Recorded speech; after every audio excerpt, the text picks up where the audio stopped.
Good morning എല്ലാ പ്രേക്ഷകർക്കും രാവിലെയിലേക്ക് സ്വാഗതം. എല്ലാവർക്കും നല്ലൊരു ദിവസമായിരിക്കട്ടെ, നല്ലൊരു ദിവസം ആശംസിക്കുന്നു. ഇന്ന് ഒരുപാട് വാർത്തകളുള്ള ഒരു ദിവസമാണ്. പ്രധാനമായും രാഹുൽ ഗാന്ധിയുടെ വോട്ട് അധികാര യാത്ര പുരോഗമിക്കുകയാണ്. ഇന്ന് രണ്ടാമത്തെ ദിവസമാണ്. അതുപോലെ തന്നെ ട്രംപ് സെലൻസ്കി കൂടിക്കാഴ്ച ഇന്ന് നടക്കുന്നുണ്ട്. അത്തരത്തിൽ നിരവധി വാർത്തകളുള്ള ഒരു ദിവസം കൂടിയാണ്. ഇന്ന് ഒരിക്കൽ കൂടി എല്ലാവരെയും രാവിലെയിലേക്ക് സ്വാഗതം ചെയ്യുകയാണ്. ഇനി ഇന്നത്തെ പ്രധാനപ്പെട്ട വാർത്തകൾ എന്തൊക്കെയാണെന്ന് നോക്കാം.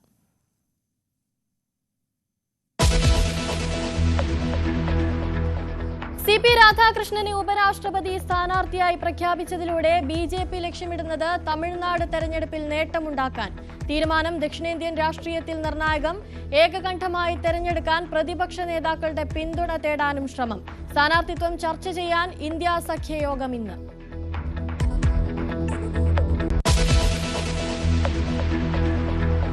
രാഹുൽ ഗാന്ധി നയിക്കുന്ന വോട്ടധികാര യാത്ര ഇന്ന് രണ്ടാം ദിവസം. തെരഞ്ഞെടുപ്പ് കമ്മീഷൻ നിലപാടിനോടുള്ള കോൺഗ്രസിന്റെ മറുപടി എന്താകുമെന്നതിൽ ആകാംക്ഷ. വിമർശനം തുടരും. ബീഹാർ വോട്ടർ പട്ടികയിൽ നിന്നൊഴിവാക്കിയ 65 ലക്ഷം പേരുടെ വിവരങ്ങൾ കമ്മീഷൻ പുറത്തുവിട്ടു.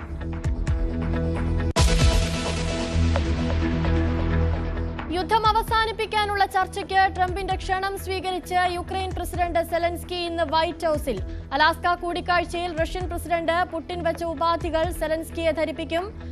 ഡോൺബാസ് വിട്ടുകൊടുക്കില്ലെന്ന് ഉറപ്പിച്ച് സെലൻസ്കി. യുക്രൈൻ പ്രസിഡന്റിന് പിന്തുണയുമായി യൂറോപ്യൻ രാഷ്ട്ര നേതാക്കൾ.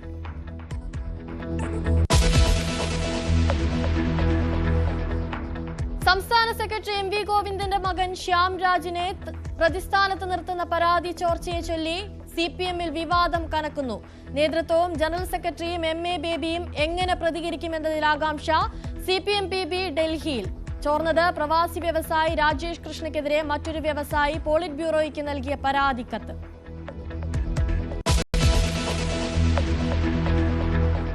സിറോ മലബാർ സഭാ സിനഡിന് ഇന്ന് കാക്കനാട് മൗണ്ട് സെന്റ് തോമസിൽ തുടക്കം.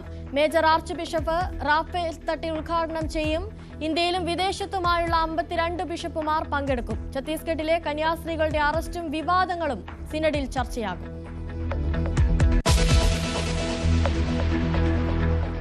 ന്യൂസ് 18 പുറത്തുവിട്ട സംവരണത്തിനായി ജാതിമാറ്റ തട്ടിപ്പിൽ നടപടി ആവശ്യപ്പെട്ട് നാടാർ സംഘടനകളുടെ സമരം ഇന്ന് തിരുവനന്തപുരത്ത്. സെക്രട്ടേറിയറ്റിനു മുന്നിൽ ധർണ രാവിലെ 11-ന്. ലത്തീൻ കത്തോലിക്ക സഭ നിലപാടിനോട് വിയോജിക്കുന്നവരും പങ്കെടുക്കും. അനധികൃതമായി ജോലി നേടിയവരെ പുറത്താക്കണമെന്നാവശ്യം.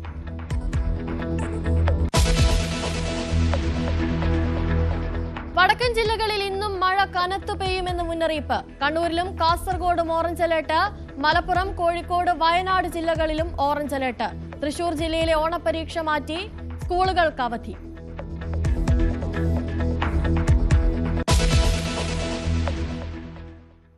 ഇന്നത്തെ വാർത്താ ദിനം ആരംഭിക്കുമ്പോൾ ആദ്യം തന്നെ നമുക്ക് പോകേണ്ടത് ഉപരാഷ്ട്രപതി തെരഞ്ഞെടുപ്പിലേക്കാണ്.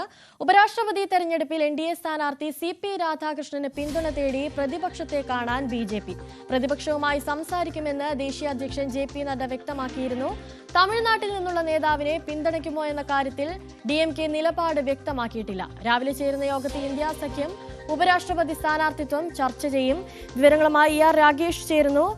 രാഗേഷ്, അടുത്ത വർഷം തമിഴ്നാട്ടിൽ നിയമസഭാ തെരഞ്ഞെടുപ്പ് അടുത്തിരിക്കുന്ന സാഹചര്യത്തിലാണ് തമിഴ്നാട്ടിൽ നിന്ന് തന്നെയുള്ള ഒരു സ്ഥാനാർത്ഥി ഉപരാഷ്ട്രപതി സ്ഥാനത്തേക്ക് നിർദ്ദേശിക്കുന്നത്. എന്തൊക്കെയാണ് ഇനി DMK-യുടെ മുന്നോട്ടുള്ള നീക്കങ്ങൾ എന്തൊക്കെയായിരിക്കും?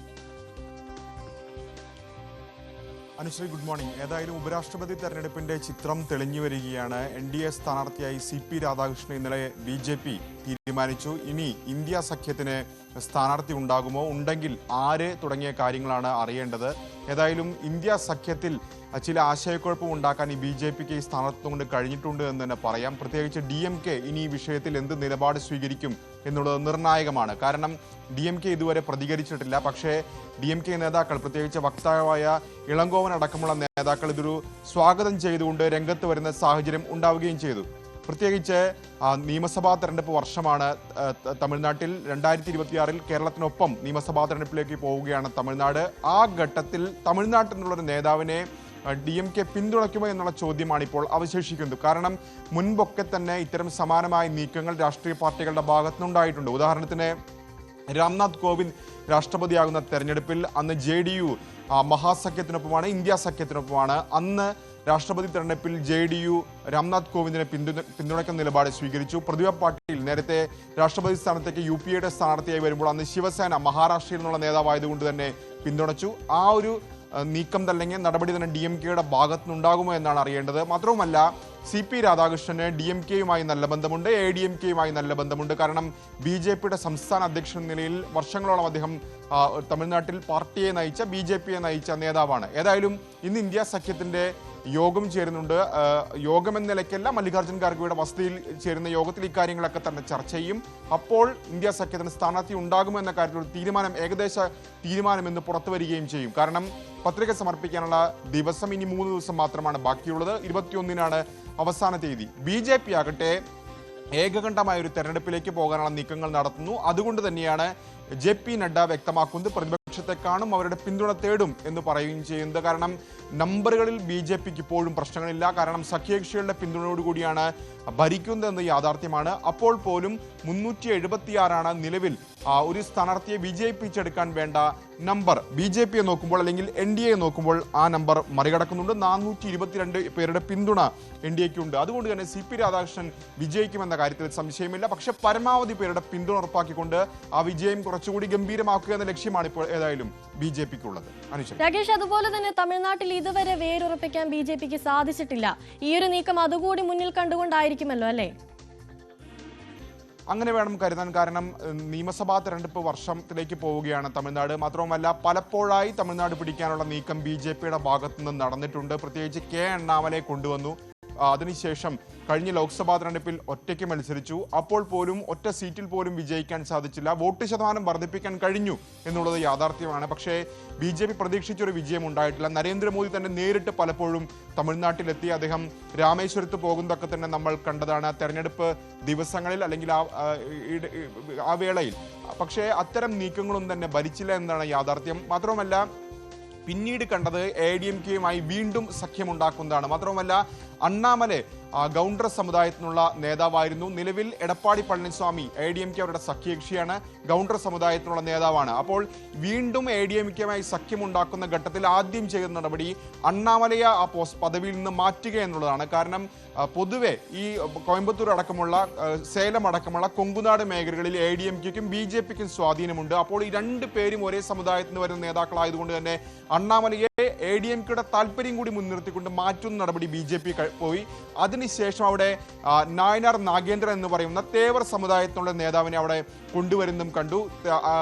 നേരത്തെ നാഗേന്ദ്രൻ ജയലളിത മന്ത്രിസഭയിലൊക്കെ തന്നെ അംഗമായിരുന്നു. തേവർ സമുദായത്തിലടക്കം വലിയ സ്വാധീനമുള്ള നേതാവാണ്. അങ്ങനെ ചില ജാതി സമവാക്യങ്ങൾ കണ്ടുകൊണ്ട് നീക്കം BJPയുടെ ഭാഗത്തുനിന്നുണ്ടായി. ഇപ്പോൾ വീണ്ടും കൗണ്ടർ സമുദായത്തിനുള്ള, പ്രത്യേകിച്ച് ഈ കോയമ്പത്തൂരിലൊക്കെ വലിയ സ്വാധീനമുള്ള 2 തവണ കോയമ്പത്തൂരിൽ നിന്ന് MP ആയ CP രാധാകൃഷ്ണനെ കൊണ്ടുവരുന്നതും അത്തരം ചില നീക്കങ്ങൾ ലക്ഷ്യമിട്ടുകൊണ്ട് തന്നെയാണ്.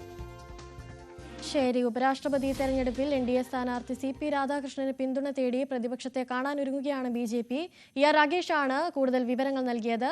മറ്റു വാർത്തയിലേക്ക് പോകുമ്പോൾ രാഹുൽ ഗാന്ധി നയിക്കുന്ന വോട്ടധികാർ യാത്ര 2ാം ദിനത്തിലെത്തിയിരിക്കുകയാണ്. ആരോപണങ്ങൾ തള്ളിയ തെരഞ്ഞെടുപ്പ് കമ്മീഷന് എതിരെ വിമർശനം ശക്തമാക്കാനാണ് ഇന്ത്യ സഖ്യത്തിന്റെ തീരുമാനം.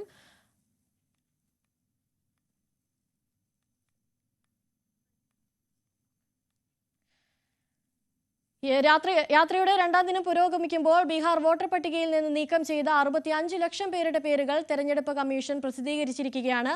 വിവരങ്ങളുമായി MG മിഥുൻ ചേരുകയാണ്. MG മിഥുൻ, രാഹുൽ ഗാന്ധി ഉന്നയിച്ച കാര്യങ്ങളെല്ലാം അടിസ്ഥാനരഹിതമാണെന്ന് തെരഞ്ഞെടുപ്പ് കമ്മീഷൻ പറയുന്നു. അപ്പോൾ ഇനി ഈ വോട്ടധികാർ യാത്ര ഏത് രീതിയിലായിരിക്കും രാഹുൽ ഗാന്ധി മുന്നോട്ടേക്ക് കൊണ്ടുപോവുക? Anushree, good morning. എന്തായാലും പ്രതിഷേധം കൂടുതൽ കടുപ്പിക്കാൻ തന്നെയാണ് ഇന്ത്യ സഖ്യത്തിന്റെ ഒപ്പം തന്നെ രാഹുൽ ഗാന്ധിയുടെ തീരുമാനം എന്ന് തന്നെയാണ് മനസ്സിലാക്കുന്നത്. കാരണം സ്വാഭാവികമായും കഴിഞ്ഞ ദിവസങ്ങളിലൊക്കെയായി 10 ദിവസത്തോളമായി ഒരു ആരോപണം രാഹുൽ ഗാന്ധിയുടെ ഭാഗത്തു നിന്ന് വന്നിട്ട് തെളിവ് സഹിതം ഇത്തരത്തിൽ നിരത്തുകയും ചെയ്തതാണ്. പക്ഷേ ആ ചില ചോദ്യങ്ങൾ രാഹുൽ ഗാന്ധി മുൻകാലങ്ങളിലൊക്കെ ഉന്നയിച്ചിരുന്നു. പക്ഷേ അതിനൊന്നും തന്നെ കൃത്യമായ മറുപടി നൽകാൻ തെരഞ്ഞെടുപ്പ് കമ്മീഷന് സാധിച്ചിട്ടില്ല എന്നുള്ള ഒരു ആരോപണമായിരുന്നു. ഇതിന് ഈ തെരഞ്ഞെടുപ്പ് കമ്മീഷൻ കഴിഞ്ഞ ദിവസം വാർത്താ സമ്മേളനം നടത്തിയതിനു ശേഷവും രാഹുൽ ഗാന്ധി ആരോപിക്കുകയും ചെയ്തു. അതായത് കൂടുതൽ സംസ്ഥാനങ്ങളിൽ കൂടി ഹരിയാനയിൽ ഉൾപ്പെടെയുള്ള നിയമസഭാ തെരഞ്ഞെടുപ്പിൽ കൂടി ഇത്തരത്തിൽ വോട്ട് കള്ളം ഉണ്ടായിട്ടുണ്ട്, അല്ലെങ്കിൽ ഈ വോട്ടിൽ ക്രമക്കേടുകൾ നടന്നിട്ടുണ്ട് എന്നുള്ള ആരോപണം കൂടി ശക്തമാക്കുകയാണ് ചെയ്യുന്നത്. എന്തായാലും ഇന്ന് ഈ വോട്ടറാധികാര യാത്രയുടെ 2ാം ദിവസത്തേക്ക് കടക്കുകയാണ്. അത് കുടുംബായിലെ അമ്പായിൽ നിന്നാണ് ഈ യാത്ര ആരംഭിക്കുന്നത്. രാഹുലിനൊപ്പം തേജസ്വി യാദവും ഈ യാത്രയുടെ ഭാഗമാണ്. വിവിധ ഇടങ്ങളിൽ ഈ ഇരു നേതാക്കളും ജനങ്ങളുമായി സംവദിക്കുകയും ചെയ്യും. ഒപ്പം തന്നെ ഇവിടെ ഉണ്ടായിട്ടുള്ള ഈ വിഷയങ്ങൾ അത് ജനങ്ങളിലേക്ക് നേരിട്ടിറങ്ങിച്ചെന്ന് കൃത്യമായി ബോധിപ്പിക്കുക എന്നുള്ളൊരു ലക്ഷ്യം തന്നെയാണ് ഈ യാത്രയുടെ ലക്ഷ്യമെന്നുള്ളത് തന്നെയാണ്. ഒപ്പം തന്നെ ബീഹാറിലെ തെരഞ്ഞെടുപ്പ് അടുത്തിരിക്കുന്ന സാഹചര്യമാണ്. അതുകൊണ്ട് തന്നെ കൃത്യമായി ജനങ്ങളിലേക്ക് ഈ കാര്യങ്ങൾ എത്തിക്കുക എന്നുള്ളതാണ് മുൻകൂട്ടി കാണിക്കുകയും ചെയ്തത്. അതുകൊണ്ട് തന്നെ കൂടുതൽ ആരോപണങ്ങൾ അല്ലെങ്കിൽ ഇതുമായി ബന്ധപ്പെട്ടുള്ള കൂടുതൽ തെളിവുകൾ നിരത്തിക്കൊണ്ട് ജനങ്ങളെ ബോധ്യപ്പെടുത്തുക എന്നുള്ളതാണ് കോൺഗ്രസിനെ സംബന്ധിച്ചും ഒപ്പം തന്നെ RJD സംബന്ധിച്ചുമുള്ളത്. കാരണം കഴിഞ്ഞ തവണ അധികാരത്തിൽ വന്നതാണ്, പക്ഷെ പിന്നീട് JDU ഇത്തരത്തിൽ സഖ്യത്തിൽ നിന്ന് വിട്ടുപോവുകയും പിന്നീട് അവിടെ BJP JDU സഖ്യം അധികാരത്തിൽ വരുന്ന കാഴ്ചയും ഒക്കെ നമ്മൾ കാണുകയും ചെയ്തതാണ്. അതുകൊണ്ട് തന്നെ ഒരിക്കൽ കൂടി വീണ്ടും അധികാരത്തിൽ വരിക അല്ലെങ്കിൽ ബീഹാർ പിടിച്ചെടുക്കുക എന്നുള്ള ലക്ഷ്യം തന്നെയാണ് ഇന്ത്യ സഖ്യത്തെ സംബന്ധിച്ചുള്ളത്. അതുകൊണ്ട് തന്നെ കൃത്യമായി ജനങ്ങളെ കാര്യങ്ങൾ ബോധ്യപ്പെടുത്തി മുന്നോട്ട് പോവുക എന്നുള്ളതാണ്. ഒപ്പം തന്നെ നേരത്തെ ഈ ബീഹാറിലെ SIR-മായി ബന്ധപ്പെട്ട് 65 ലക്ഷത്തോളം പേരെ പുറത്താക്കിയ നടപടി അത് സുപ്രീം കോടതിയിൽ വലിയ രീതിയിൽ ചോദ്യം ചെയ്യപ്പെട്ട ഒരു സാഹചര്യമായിരുന്നു. സുപ്രീം കോടതി എന്തുകൊണ്ടാണ് ഈ 65 ലക്ഷം പേരെ ഈ വോട്ടർ പട്ടികയിൽ നിന്ന് ഒഴിവാക്കാനുണ്ടായ സാഹചര്യം, അതിടയാക്കിയ സാഹചര്യം എന്താണ്, ഒപ്പം തന്നെ എന്തുകൊണ്ടാണ് അവരെ പുറത്താക്കിയതെന്നടക്കമുള്ള കൃത്യമായ കാര്യങ്ങൾ വിശദീകരിച്ചുകൊണ്ട് ഈ പേര് വിവരങ്ങളടക്കം വെബ്സൈറ്റിൽ പ്രസിദ്ധീകരിക്കണം എന്നുള്ളൊരു നിർദ്ദേശം സുപ്രീം കോടതിയുടെ ഭാഗത്തു നിന്നും ഉണ്ടായിരുന്നു. അതിന് പിന്നാലെ ഇപ്പോൾ ആ ഒരു കാര്യങ്ങൾ ചൂണ്ടിക്കാണിച്ചുകൊണ്ട് അത് വോട്ടർ തെരഞ്ഞെടുപ്പ് കമ്മീഷൻ ഇത് സംബന്ധിച്ച ഇപ്പോൾ വെബ്സൈറ്റിൽ പ്രസിദ്ധീകരിച്ചിരിക്കുന്നു എന്നുള്ളത് തന്നെയാണ്. 65 ലക്ഷം പേരുടെയും പേര് വിവരങ്ങൾ ഉൾപ്പെടെ വെച്ചുകൊണ്ടാണ് ഇതിൽ ഈ എങ്ങനെയാണ് ഒഴിവാക്കിയതെന്നടക്കം കാര്യങ്ങൾ ചൂണ്ടിക്കാണിച്ചുകൊണ്ടാണ് അത് പ്രസിദ്ധീകരിച്ചിരിക്കുന്നത്. അതിൽ ഏതെങ്കിലും തരത്തിലുള്ള വകുപ്പിഴവുണ്ടോ അല്ലെങ്കിൽ ഏതെങ്കിലും തരത്തിലുള്ള പരാതി ഉണ്ടോ എന്നുള്ളത് വരും മണിക്കൂറുകളിൽ തന്നെ നമുക്ക് വ്യക്തമാകുകയും ചെയ്യും. അതോടൊപ്പം തന്നെ സുപ്രീം കോടതി നേരത്തെ വ്യക്തമാക്കിയ ഒരു കാര്യമുണ്ടായിരുന്നു, ഏതെങ്കിലും തരത്തിൽ പരാതി ഉണ്ട് എങ്കിൽ ഈ ആധാർ ഉപയോഗിച്ചുകൊണ്ട് അവർക്ക് കൃത്യമായി പരാതി ബോധിപ്പിക്കാമെന്നുള്ള ഒരു നിർദ്ദേശവും മുന്നോട്ട് വെച്ചിട്ടുണ്ടായിരുന്നു. അതുകൊണ്ട് തന്നെ അത്തരത്തിൽ ഏതെങ്കിലും പരാതികളടക്കം വരുമോ എന്നുള്ളത് കൂടി കണ്ടറിയേണ്ടിയിരിക്കുന്നു. എന്തായാലും കഴിഞ്ഞ ദിവസം ഈ യാത്ര ആരംഭിക്കുന്ന വേളയിൽ വലിയ ജനപിന്തുണ തന്നെയായിരുന്നു രാഹുൽ ഗാന്ധിക്കും ഒപ്പം തന്നെ തേജസ്വി യാദവിനും ലഭിച്ചത്. ലാലു പ്രസാദ് യാദവും മല്ലികാർജ്ജുൻ ഖാർഗെയും ചേർന്നുകൊണ്ട് ഈ പതാക ഇരുവർക്കും കൈമാറിയപ്പോൾ വലിയ കരഘോഷവും ഒക്കെ നമ്മൾ കാണുകയും ചെയ്തു, വലിയ ആരവും ഒക്കെ അവിടെ കാണുകയും ചെയ്തു. അതായത് ഉടനീളം ഈ രീതിയിലുള്ള ഒരു ജനപിന്തുണ ഈ യാത്രയ്ക്ക് ലഭിക്കുമെന്നാണ് തന്നെയാണ് കോൺഗ്രസും ഒപ്പം തന്നെ മറ്റു പാർട്ടികളും ഒക്കെ കരുതുന്നത്. ഈ യാത്രയിലുടനീളം ഇന്ത്യ സഖ്യത്തിന്റെ ഒരു ഐക്യം കൂടി വിളിച്ചു പോകുന്ന തരത്തിലേക്ക് കാര്യങ്ങൾ മാറ്റാനാണ്. കാരണം പ്രത്യേകിച്ച് 2024 ലോക്സഭാ തെരഞ്ഞെടുപ്പിന് ശേഷം ഒരു ഇത്രയും വലിയൊരു ഐക്യം ഇതിനു മുമ്പ് ഉണ്ടായിട്ടില്ല എന്ന് തന്നെ നമുക്ക് കരുതേണ്ടിയിരിക്കുന്നു. ആ ഐക്യം ഈ ബീഹാർ തെരഞ്ഞെടുപ്പ് വരെയെങ്കിലും ആ രീതിയിൽ മുന്നോട്ട് പോവുക എന്നുള്ളൊരു ലക്ഷ്യം അത് കോൺഗ്രസിനെ സംബന്ധിച്ച് ഏറ്റവും വലിയ പ്രതീക്ഷ നൽകുന്നതാണ്. അതുകൊണ്ട് തന്നെ പല നേതാക്കളും ഈ യാത്രയുടെ ഭാഗമാകും. ഈ ഒരു വരുന്ന ദിവസങ്ങളിൽ സെപ്റ്റംബർ 1 ഇത് സമാപിക്കുമ്പോൾ പട്നയിൽ വലിയ മഹാറാലി അടക്കം സംഘടിപ്പിച്ചുകൊണ്ട് ഈ ഇന്ത്യ സഖ്യത്തിലെ എല്ലാ പാർട്ടികളുടെയും പ്രധാനപ്പെട്ട നേതാക്കളെ പങ്കെടുപ്പിച്ചുകൊണ്ട് ഒരു വലിയ ഐക്യം ഉണ്ട് എന്ന് തെളിയിക്കുന്ന തരത്തിലേക്ക് അല്ലെങ്കിൽ അത്തരത്തിലുള്ള ഒരു തീരുമാനത്തിലേക്ക് കൂടി കടക്കുന്നു എന്നുള്ളത് തന്നെയാണ്. 2ാം ഘട്ടത്തിലേക്ക് കൂടി ഈ ഒരു യാത്രയിലൂടെ മറ്റൊരു തലത്തിലേക്ക് ഒരു പ്രതിഷേധം വ്യാപിപ്പിക്കാനുള്ള ഒരു ലക്ഷ്യം കൂടി കോൺഗ്രസിന് മുമ്പിലുണ്ട്. ഏതായാലും കൂടുതൽ ആരോപണങ്ങളും പ്രത്യാരോപണങ്ങളും ഒക്കെ ഈ ഒരു ഇതിന്റെ ഭാഗമായി വരും മണിക്കൂറുകളിൽ അല്ലെങ്കിൽ വരും ദിവസങ്ങളിൽ ഉണ്ടാകുമെന്ന് തന്നെ കരുതാം. അനുശ്രീ, അതുപോലെ തന്നെ രാഹുൽ ഗാന്ധി മാപ്പ് പറയണമെന്ന തെരഞ്ഞെടുപ്പ് കമ്മീഷന്റെ ഒരു നിലപാട്, ആ നിലപാടിനോട് എന്തായിരിക്കും ഇനി രാഹുൽ ഗാന്ധിയുടെ പ്രതികരണം? അനുശ്രീ, നേരത്തെ തന്നെ ഇതുമായി ബന്ധപ്പെട്ട നേതാക്കൾ പ്രതികരണം നടത്തിയിട്ടുള്ളതാണ്. കാരണം തങ്ങൾ ഉന്നയിച്ചിട്ടുള്ള ആരോപണങ്ങൾക്ക് ഒരു തരത്തിലും മറുപടി നൽകാൻ ഇതുവരെയും തെരഞ്ഞെടുപ്പ് കമ്മീഷന് സാധിച്ചിട്ടില്ല എന്നുള്ളത് തന്നെയാണ്. അവർ പറഞ്ഞ കാര്യങ്ങൾ വിശദീകരിക്കുന്നുണ്ട്, പക്ഷേ അത് എങ്ങനെയാണ് അത് സംഭവിച്ചത് അല്ലെങ്കിൽ ചില പേരുകൾ ചൂണ്ടിക്കാണിച്ചുകൊണ്ട് നടത്തിയിട്ടുള്ള ആരോപണങ്ങൾ മാത്രമാണെന്ന് എങ്ങനെയാണത് പറയാൻ സാധിക്കുന്നത് എന്നുള്ളതാണ് കോൺഗ്രസ് പ്രധാനമായും ചോദിക്കുന്നത്. രാഹുൽ ഗാന്ധി ഉൾപ്പെടെയുള്ളവർ ചോദിക്കുകയും ചെയ്യുന്നത്. കാരണം നേരത്തെ അവർ ഇത്തരത്തിൽ തെളിവ് സഹിതം ഹാജരാക്കിക്കൊണ്ട് പരാതിപ്പെടണമെന്നുള്ളൊരു ആവശ്യമായിരുന്നു നേരത്തെ തെരഞ്ഞെടുപ്പ് കമ്മീഷൻ നടത്തിയെങ്കിൽ പോലും തന്നെ ഇപ്പോഴും ഇക്കാര്യത്തിൽ അതിലേറ്റവും പ്രധാനപ്പെട്ട കാര്യം, അതായത് മുൻ കേന്ദ്രമന്ത്രി കൂടിയായിട്ടുള്ള BJPയുടെ ഏറ്റവും പ്രധാനപ്പെട്ട നേതാക്കളിൽ ഒരാളായിട്ടുള്ള അനുരാഗ് ഠാക്കൂർ പോലും ഈ വോട്ട് അല്ലെങ്കിൽ വോട്ടർ പട്ടികയിൽ ക്രമക്കേട് ഉണ്ടായിട്ടുണ്ട്, ഇത്തരത്തിൽ അട്ടിമറി നടന്നിട്ടുണ്ട് എന്നുള്ള കാര്യം സ്ഥിരീകരിക്കുന്ന തരത്തിലേക്ക് കാര്യങ്ങൾ പോയിരുന്നു. അതായത് വയനാട് അടക്കമുള്ള ലോക്സഭാ മണ്ഡലത്തിലെ ചില കാര്യങ്ങൾ ചൂണ്ടിക്കാണിച്ചുകൊണ്ടായിരുന്നു ഈ ആരോപണം, അതായത് രാഹുൽ ഗാന്ധി ഉന്നയിച്ചിട്ടുള്ള ആരോപണം ശരിവെക്കുന്ന തരത്തിലുള്ള ചില പ്രതികരണം നടത്തുകയും ചെയ്തു. അത് BJP സംബന്ധിച്ച് വളരെ പ്രതിരോധത്തിലാക്കുന്ന ഒരു വിഷയം കൂടിയായിരുന്നു എന്നുള്ളതാണ്.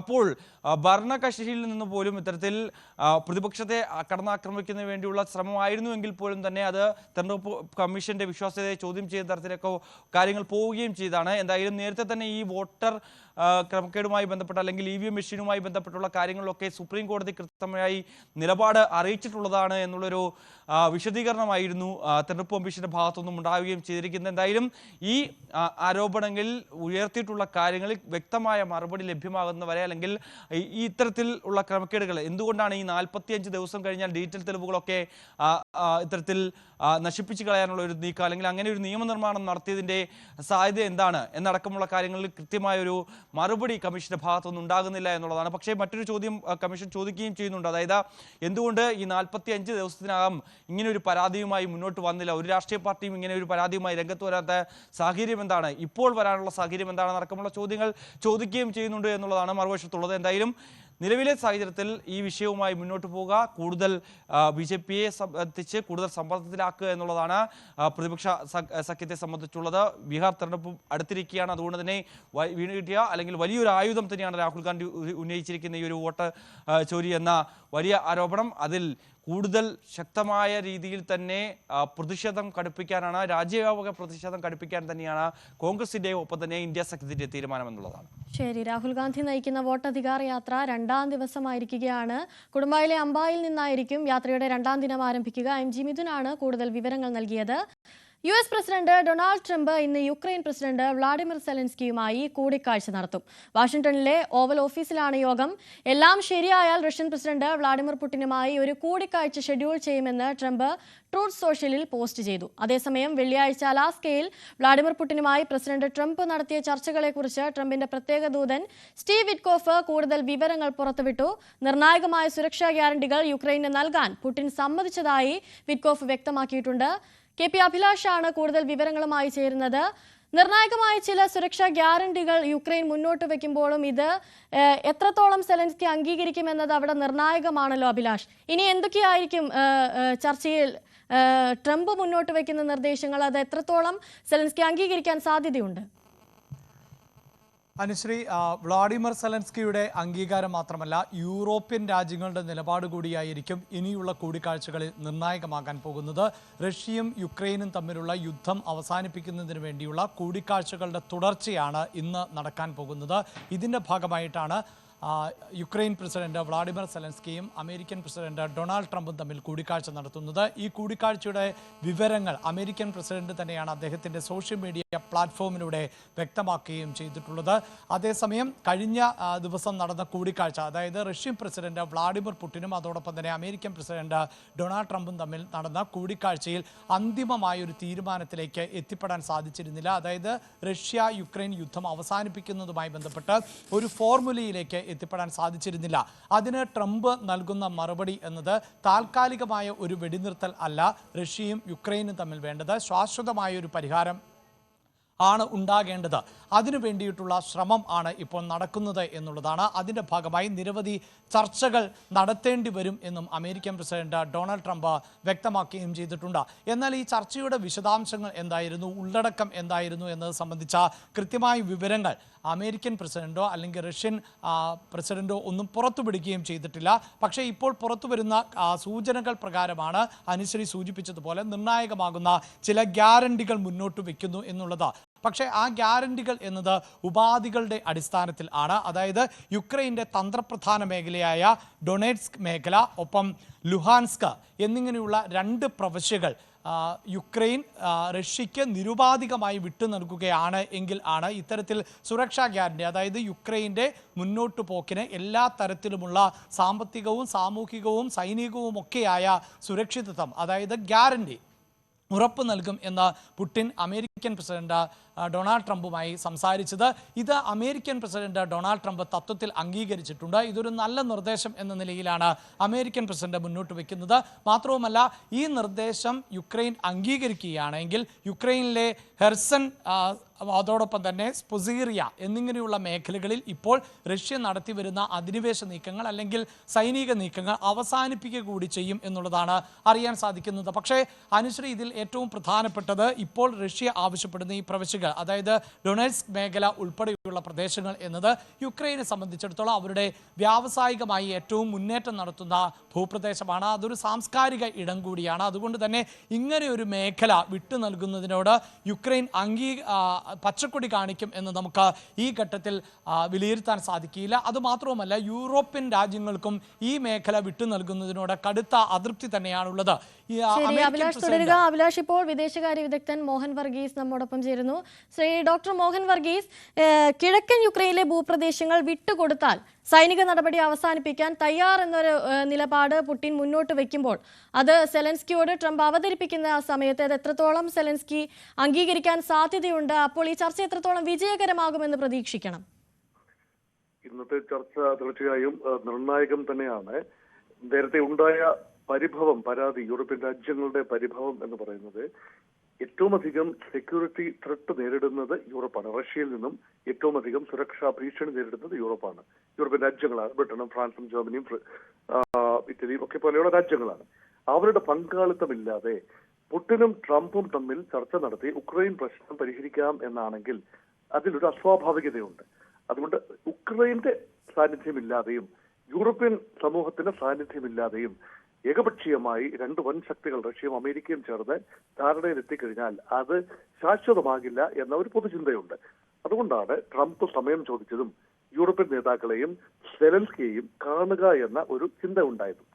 ഇവിടെ ആദ്യം മനസ്സിലാക്കിയിരുന്നത് ട്രംപും സെലൻസ്കിയും തമ്മിലുള്ള കൂടിക്കാഴ്ച ഉണ്ടാകുമെന്ന് തന്നെയാണ്. പക്ഷെ സെലൻസ്കി ഒറ്റക്കല്ല. ഇപ്രാവശ്യം ജർമ്മനിയുടെ ചാൻസലർ, ബ്രിട്ടീഷ് പ്രധാനമന്ത്രി, അതുപോലെ ഫ്രഞ്ച് പ്രസിഡന്റ്, ഇറ്റാലിയൻ പ്രധാനമന്ത്രി, ഇവരുടെ എല്ലാം ഒരു സംഘമാണ് ഇപ്പോൾ വാഷിംഗ്ടണിൽ എത്തിയിരിക്കുന്നത്. അതുകൊണ്ട് ട്രംപുമായി ഇപ്പോൾ ചർച്ച നടത്തുമ്പോൾ പ്രധാന വിഷയം ഉക്രൈന് യൂറോപ്യൻ യൂണിയൻ നൽകാൻ സാധ്യതയുള്ള സുരക്ഷാ ഉറപ്പുകളുടെ സ്വഭാവം എന്തായിരിക്കണം. അതിന് പുടിൻ അനുവാദം നൽകിയിട്ടുണ്ട്. കാരണം യൂറോപ്യൻ രാജ്യങ്ങൾ നെയ്റ്റോയിൽ ഒരുപക്ഷെ യുക്രൈനെ ചേർക്കുന്നതിന് പുടിൻ സമ്മതം നൽകില്ല. അതേസമയം ചില സുരക്ഷാ ഉറപ്പുകൾ നെയ്റ്റോയുടെ വകയായും യൂറോപ്യൻ സമൂഹത്തിന്റെ വകയായും ഉക്രൈൻ എന്ന രാജ്യത്തിന് ചില സുരക്ഷാ ഉറപ്പുകൾ, വാഗ്ദാനങ്ങൾ യൂറോപ്യൻ സമൂഹം പരസ്യമായി രേഖാമൂലം നൽകും. അത് ഒരു കരാറിന്റെ ഭാഗമായി അംഗീകരിക്കാൻ റഷ്യൻ പ്രസിഡന്റ് വ്ളാഡിമിർ പുടിൻ തയ്യാറാണ്. പക്ഷെ ആ ഉറപ്പുകളുടെ സ്വഭാവം എന്താണ്? അതാണ് ഒരു ചർച്ചാ വിഷയം. രണ്ടാമത്തേത് യഥാർത്ഥത്തിൽ വളരെ സങ്കീർണമായ ഒരു വിഷയമാണ്. ഉക്രൈന്റെ ഭൂമിയുടെ ഏതാണ്ട് 20% ക്രൈമിയ പെനിൻസുല ഉൾപ്പെടെ 20% ഡിഫാക്ടോ റഷ്യയുടെ കൈവശമാണ്. അതിന്റെ ഭാവി എന്താവും? ഡൊണസ്ക്, ലുഹാൻസ് മേഖലയടങ്ങുന്ന ഡോൺബാസ് എന്ന പ്രവിശ്യ, ആ ഒരു പ്രദേശം, ആ പ്രദേശത്ത് റഷ്യൻ വംശജർ ഭൂരിപക്ഷമുള്ള ഒരു പ്രദേശമാണ്. ആ പ്രദേശം ഏതാണ്ട് പൂർണ്ണമായി റഷ്യയുടെ കൈവശമാണ്. ഇപ്പോൾ യുദ്ധത്തിൽ കീഴടക്കിയതാണ്. ആ പ്രദേശം വിട്ടുകൊടുക്കാൻ റഷ്യ തയ്യാറാവുമോ? വളരെ വലിയ ചോദ്യമാണ്. എനിക്ക് തോന്നുന്നത്, എന്റെ ഒരു ചിന്ത പോകുന്നത് ഇങ്ങനെയാണ്. റഷ്യൻ പ്രസിഡന്റ് ഇപ്പോൾ കണ്ടീഷൻ വെച്ചിരിക്കുന്നത് ടെറിട്ടോറിയൽ ട്രാൻസ്ഫർ ഉൾപ്പെടെയുള്ള കാര്യത്തിൽ ധാരണയായതിനു ശേഷം വെടിനിർത്തൽ എന്നതാണ്. സാധാരണ എല്ലാ ചർച്ചകളിലും സംഭവിക്കുന്നത് ആദ്യം വെടിനിർത്തട്ടെ, എന്നിട്ട് നമുക്ക് സമാധാനമായി ഒരു മേശയ്ക്ക് അപ്പുറം ഇപ്പുറം ഇരുന്ന് ചർച്ച ചെയ്യാം. ഇവിടെ അങ്ങനെയല്ല സംഭവിക്കുന്നത്. അതുകൊണ്ട് ചെറിയ തോതിലെങ്കിലും ഒരു ടെറിട്ടോറിയൽ ട്രാൻസ്ഫർ എന്നതല്ല, ഇപ്പോഴത്തെ യഥാർത്ഥ നിയന്ത്രണ രേഖ ഒരു ശാശ്വത രേഖയായി, പെർമനന്റ് ബോർഡറായി അംഗീകരിക്കണം എന്നത് ഒരു ഡിമാൻഡ് റഷ്യയുടെ ഭാഗത്തു നിന്നും വരാനുള്ള സാധ്യതയുണ്ട്. ഇവിടെ 2014 ഉക്രൈനിൽ നിന്നും കൈവശപ്പെടുത്തിയ ക്രൈമിയ പെനിൻസുല അത് ഒരു കാരണവശാലും റഷ്യ വിട്ടുകൊടുക്കാൻ സാധ്യതയില്ല. ആ കാര്യം കുറച്ചുകൂടി ഔപചാരികമായി അത് റഷ്യയുടെ ഭാഗമാണ് എന്ന് മുൻകാലത്ത് 1954 വരെ സ്റ്റാലിനിസ്റ്റ് കാലത്ത് റഷ്യയുടെ ഭാഗം തന്നെയായിരുന്നു. അത് റഷ്യ ഔപചാരികമായി റഷ്യയോടൊപ്പം ചേർക്കാൻ തീർച്ചയായും ധാരണയാകും. അതിന് ഉക്രൈനും വലിയ വിമിഷ്ടമുണ്ടാകാനുള്ള സാധ്യതയില്ല. പക്ഷേ സപ്രോഷ്യ പ്രവിശ്യയിലെ ചില ഭാഗങ്ങൾ, ഖെർസൺ പ്രവിശ്യയിലെ ഭാഗങ്ങൾ, ഡോൺബാസ് മേഖലയിലെ ഡൊണസ്ക്, ലുഹാൻസ് പ്രവിശ്യയിലെ ചില ഭാഗങ്ങൾ, അതിന്മേൽ റഷ്യ പിടിമുറുക്കാനുള്ള എല്ലാ സാധ്യതയും കാട്ടുന്നു. അതുകൊണ്ട് അമേരിക്കൻ പ്രസിഡന്റ് ട്രംപിന്റെ പ്രധാന വെല്ലുവിളി യൂറോപ്യൻ രാജ്യങ്ങളെയും ഉക്രൈനെയും ടെറിട്ടോറിയൽ ട്രാൻസ്ഫർ ചെറിയ രൂപത്തിലെങ്കിലും 20% ഭൂമിയൊന്നും ട്രാൻസ്ഫർ ചെയ്യേണ്ടി വരില്ലായിരിക്കാം, പക്ഷെ ചെറിയ രൂപത്തിലെങ്കിലും ഒരു കൺസെഷൻ വേണ്ടി വന്നേക്കാം. അക്കാര്യം കൺവിൻസ് ചെയ്യാൻ വളരെ വലിയ ബുദ്ധിമുട്ടാണ്. തിരിച്ച് പുടിനോട് സംസാരിക്കുമ്പോൾ പുടിൻ ചില ഉറപ്പുകൾ ചോദിച്ചിട്ടുണ്ട്. ഒരു കാരണവശാലും യൂറോപ്യൻ രാജ്യങ്ങളിൽ നിന്നോ ഉക്രൈനിൽ നിന്നോ റഷ്യക്ക് സുരക്ഷാ ഭീഷണി വരുന്നില്ല എന്ന് ഉറപ്പ് നൽകേണ്ടതുണ്ട്. ഏത് രീതിയിലുള്ള ഉറപ്പുകളാണ് യൂറോപ്പിന് നൽകാനാവുക? റഷ്യക്കായി യൂറോപ്പ് നൽകുന്ന ചില ഉറപ്പുകൾ, ആ ഉറപ്പുകളുടെ സ്വഭാവത്തെക്കുറിച്ചും ഈ ചർച്ചയിൽ ഉരുത്തിരിഞ്ഞ് വന്നേക്കാം. അതുകൊണ്ട് തീർച്ചയായും നിർണായകമായ ഒരു കാര്യമാണ്. പുടിൻ ട്രംപ് ചർച്ച തുടരുന്നതിന് മുൻപായി സാഹചര്യം ഒരുക്കണം, മനസ്സുകളെ ഒരുക്കണം. വ്യക്തമായ അന്തിമ കരാറിന്റെ രൂപരേഖ മുൻകൂട്ടി തന്നെ ബ്ലൂ പ്രിന്റ് തയ്യാറായി വരണം. അതിനുവേണ്ടി നടക്കുന്ന ചർച്ചകളാണ്. വിജയപ്രതീക്ഷ തന്നെയാണ് ട്രംപിന്റെയും പുടിന്റെയും ഭാഗത്ത് ഇപ്പോഴുള്ളത്.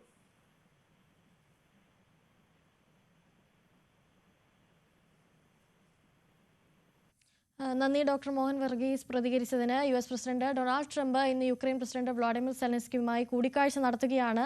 ലോകം ഉറ്റുനോക്കുകയാണ്. ട്രംപ് പുടിൻ ചർച്ച പോലെ തന്നെ ട്രംപ് സെലൻസ്കി ചർച്ച എത്രത്തോളം ലക്ഷ്യത്തിലെത്തുമെന്നത് കാണാൻ ലോകം ഉറ്റുനോക്കുകയാണ്.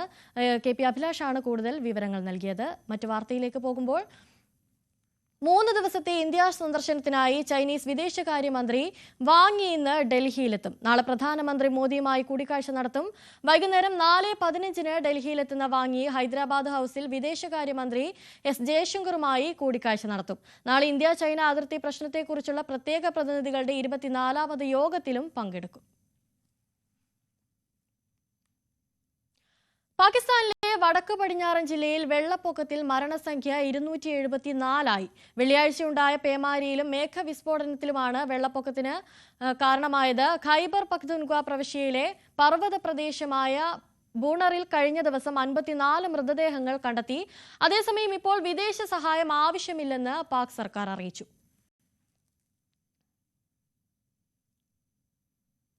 കേരളത്തിലും മഴ തുടരുകയാണ്. കണ്ണൂർ, കാസർഗോഡ് ജില്ലകളിൽ ഓറഞ്ച് അലേർട്ട് പ്രഖ്യാപിച്ചിട്ടുണ്ട്. മലപ്പുറം, കോഴിക്കോട്, വയനാട് ജില്ലകളിൽ യെല്ലോ അലേർട്ടാണ്. സംസ്ഥാനത്തെ 9 ഡാമുകളിൽ റെഡ് അലേർട്ടുണ്ട്. തൃശൂരിൽ പ്രൊഫഷണൽ കോളേജുകൾ ഉൾപ്പെടെയുള്ള എല്ലാ വിദ്യാഭ്യാസ സ്ഥാപനങ്ങൾക്കും ഇന്ന് കളക്ടർ അവധി പ്രഖ്യാപിച്ചു. CBSE, ICSE, കേന്ദ്രീയ വിദ്യാലയങ്ങൾ, അങ്കണവാടികൾ, മദ്രസകൾ, ട്യൂഷൻ സെന്ററുകൾ ഉൾപ്പെടെയുള്ള എല്ലാ വിദ്യാഭ്യാസ സ്ഥാപനങ്ങൾക്കും ഈ അവധി ബാധകമാണ്. സിറോ മലബാർ സഭ സിനഡിന് ഇന്ന് തുടക്കമാവുകയാണ്. സഭയുടെ ആസ്ഥാന കാര്യാലയമായ കാക്കനാട് മൗണ്ട് സെന്റ് തോമസിൽ major archbishop Mar Raphael തട്ടിലാണ് സിനഡ് ഉദ്ഘാടനം ചെയ്യുക. ഇന്ത്യയിലും വിദേശത്തുമായി സേവനം ചെയ്യുന്നവരും അജപാലന ശുശ്രൂഷയിൽ നിന്ന് വിരമിച്ചവരുമായ 52 മെത്രാൻമാരാണ് സമ്മേളനത്തിൽ പങ്കെടുക്കുക.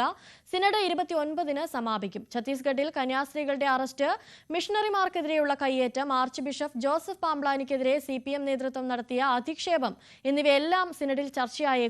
അവസാന ദിവസങ്ങളിലെ പൊതുചർച്ചയിലാണ് ഈ വിഷയങ്ങൾ സിനഡിൽ എത്തുക.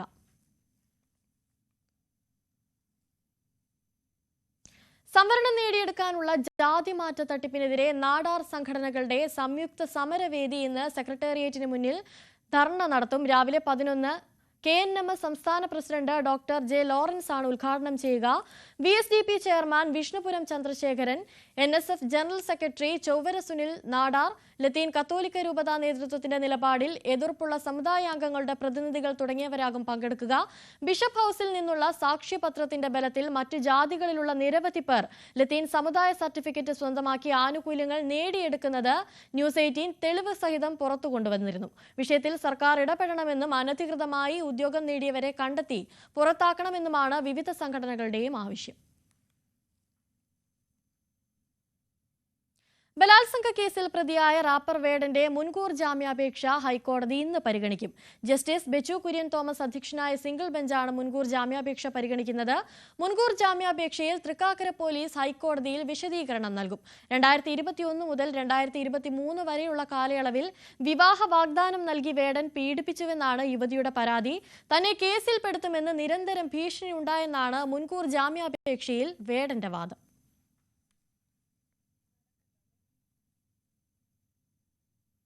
കത്തുചോർച്ച വിവാദത്തിൽ പ്രതികരിക്കാതെ CPM. പാർട്ടി സംസ്ഥാന കേന്ദ്ര നേതൃത്വങ്ങളെ ഒരുപോലെ സംശയനിഴലിലാക്കുന്നതാണ് വിവാദം.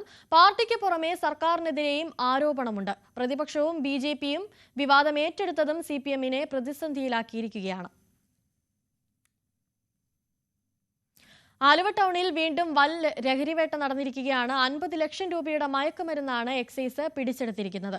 158 ഗ്രാം ഹെറോയിനാണ് ആലുവ KSRTC ബസ് സ്റ്റാൻഡിന് സമീപത്ത് നിന്നും പിടിച്ചെടുത്തത്. സംഭവത്തിൽ അസം സ്വദേശി മഖബുൾ ഹുസൈനെ എക്സൈസ് അറസ്റ്റ് ചെയ്തിട്ടുണ്ട്. എക്സൈസ് ഇൻസ്പെക്ടർ പ്രമോദ് KPയും സംഘവുമാണ് പ്രതിയെ പിടികൂടിയത്. അന്താരാഷ്ട്ര ബഹിരാകാശ നിലയത്തിലെ ചരിത്രപരമായ സന്ദർശനത്തിന് ശേഷം തിരിച്ചെത്തിയ ബഹിരാകാശ യാത്രികൻ ശുഭാംശു ശുക്ലയെ ഇന്ന് പാർലമെന്റിൽ ആദരിക്കും. ബഹിരാകാശ ദൌത്യത്തെക്കുറിച്ച് പ്രത്യേക ചർച്ചയും ഇതിന്റെ ഭാഗമായി നടക്കും. ശേഷം പ്രധാനമന്ത്രി നരേന്ദ്രമോദിയുമായി ശുഭാംശു ശുക്ല കൂടിക്കാഴ്ച നടത്തും. ഇന്നലെ പുലർച്ചെ ഡൽഹിയിലെത്തിയ ശുഭാംശു ശുക്ലയെ കേന്ദ്രമന്ത്രി ജിതേന്ദ്ര സിംഗ്, ഡൽഹി മുഖ്യമന്ത്രി Rekha Gupta, ISRO chairman V Narayanan എന്നിവർ ചേർന്നാണ് സ്വീകരിച്ചത്. ഇനിയൊരു ഇടവേളയാണ്. ഇടവേളയ്ക്ക് ശേഷം മടങ്ങിയെത്താം.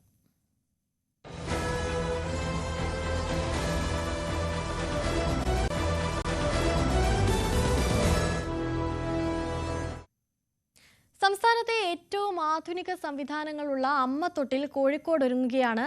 ബീച്ച് ആശുപത്രിയോട് ചേർന്നുള്ള അമ്മത്തൊട്ടിൽ കുട്ടികളെ ഏൽപ്പിക്കുന്നവരുടെ സ്വകാര്യതയും കുഞ്ഞുങ്ങളുടെ സുരക്ഷയും ഒരേപോലെ സംരക്ഷിക്കാനാവും.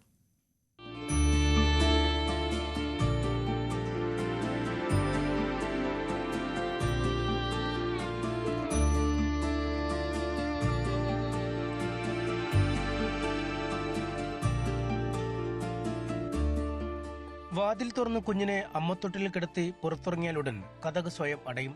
പിന്നീട് പുറത്തുനിന്ന് തുറക്കാനാവില്ല. സെൻസർ സംവിധാനത്തിൽ മുറിക്കുള്ളിലെ ക്യാമറകൾ പ്രവർത്തനം ആരംഭിക്കും.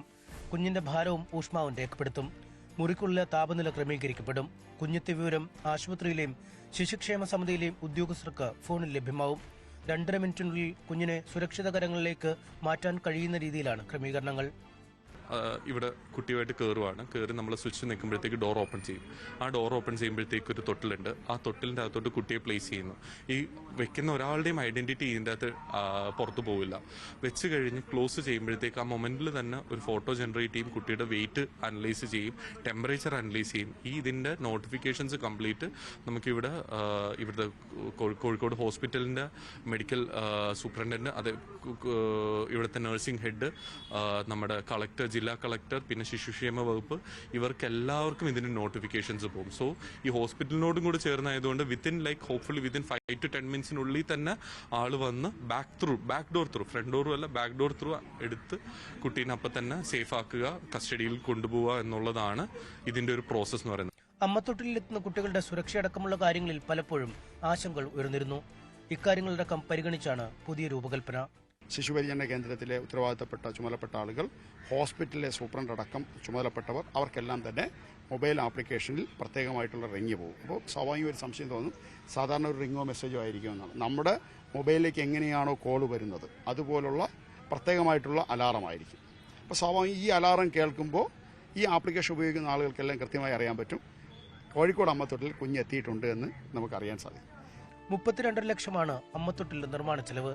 മന്ത്രി PA മുഹമ്മദ് റിയാസ് ഉദ്ഘാടനം നിർവഹിച്ചു. ന്യൂസ് 18 കോഴിക്കോട്. നമ്മളൊക്കെ ട്രിപ്പ് പോകണമെന്ന് തീരുമാനിക്കുന്ന ഒരു സമയത്ത് നമ്മുടെ മനസ്സിലേക്ക് വരുന്ന ലിസ്റ്റിലുള്ള ഒരു സ്ഥലമായിരിക്കും അല്ലേ മൂന്നാർ.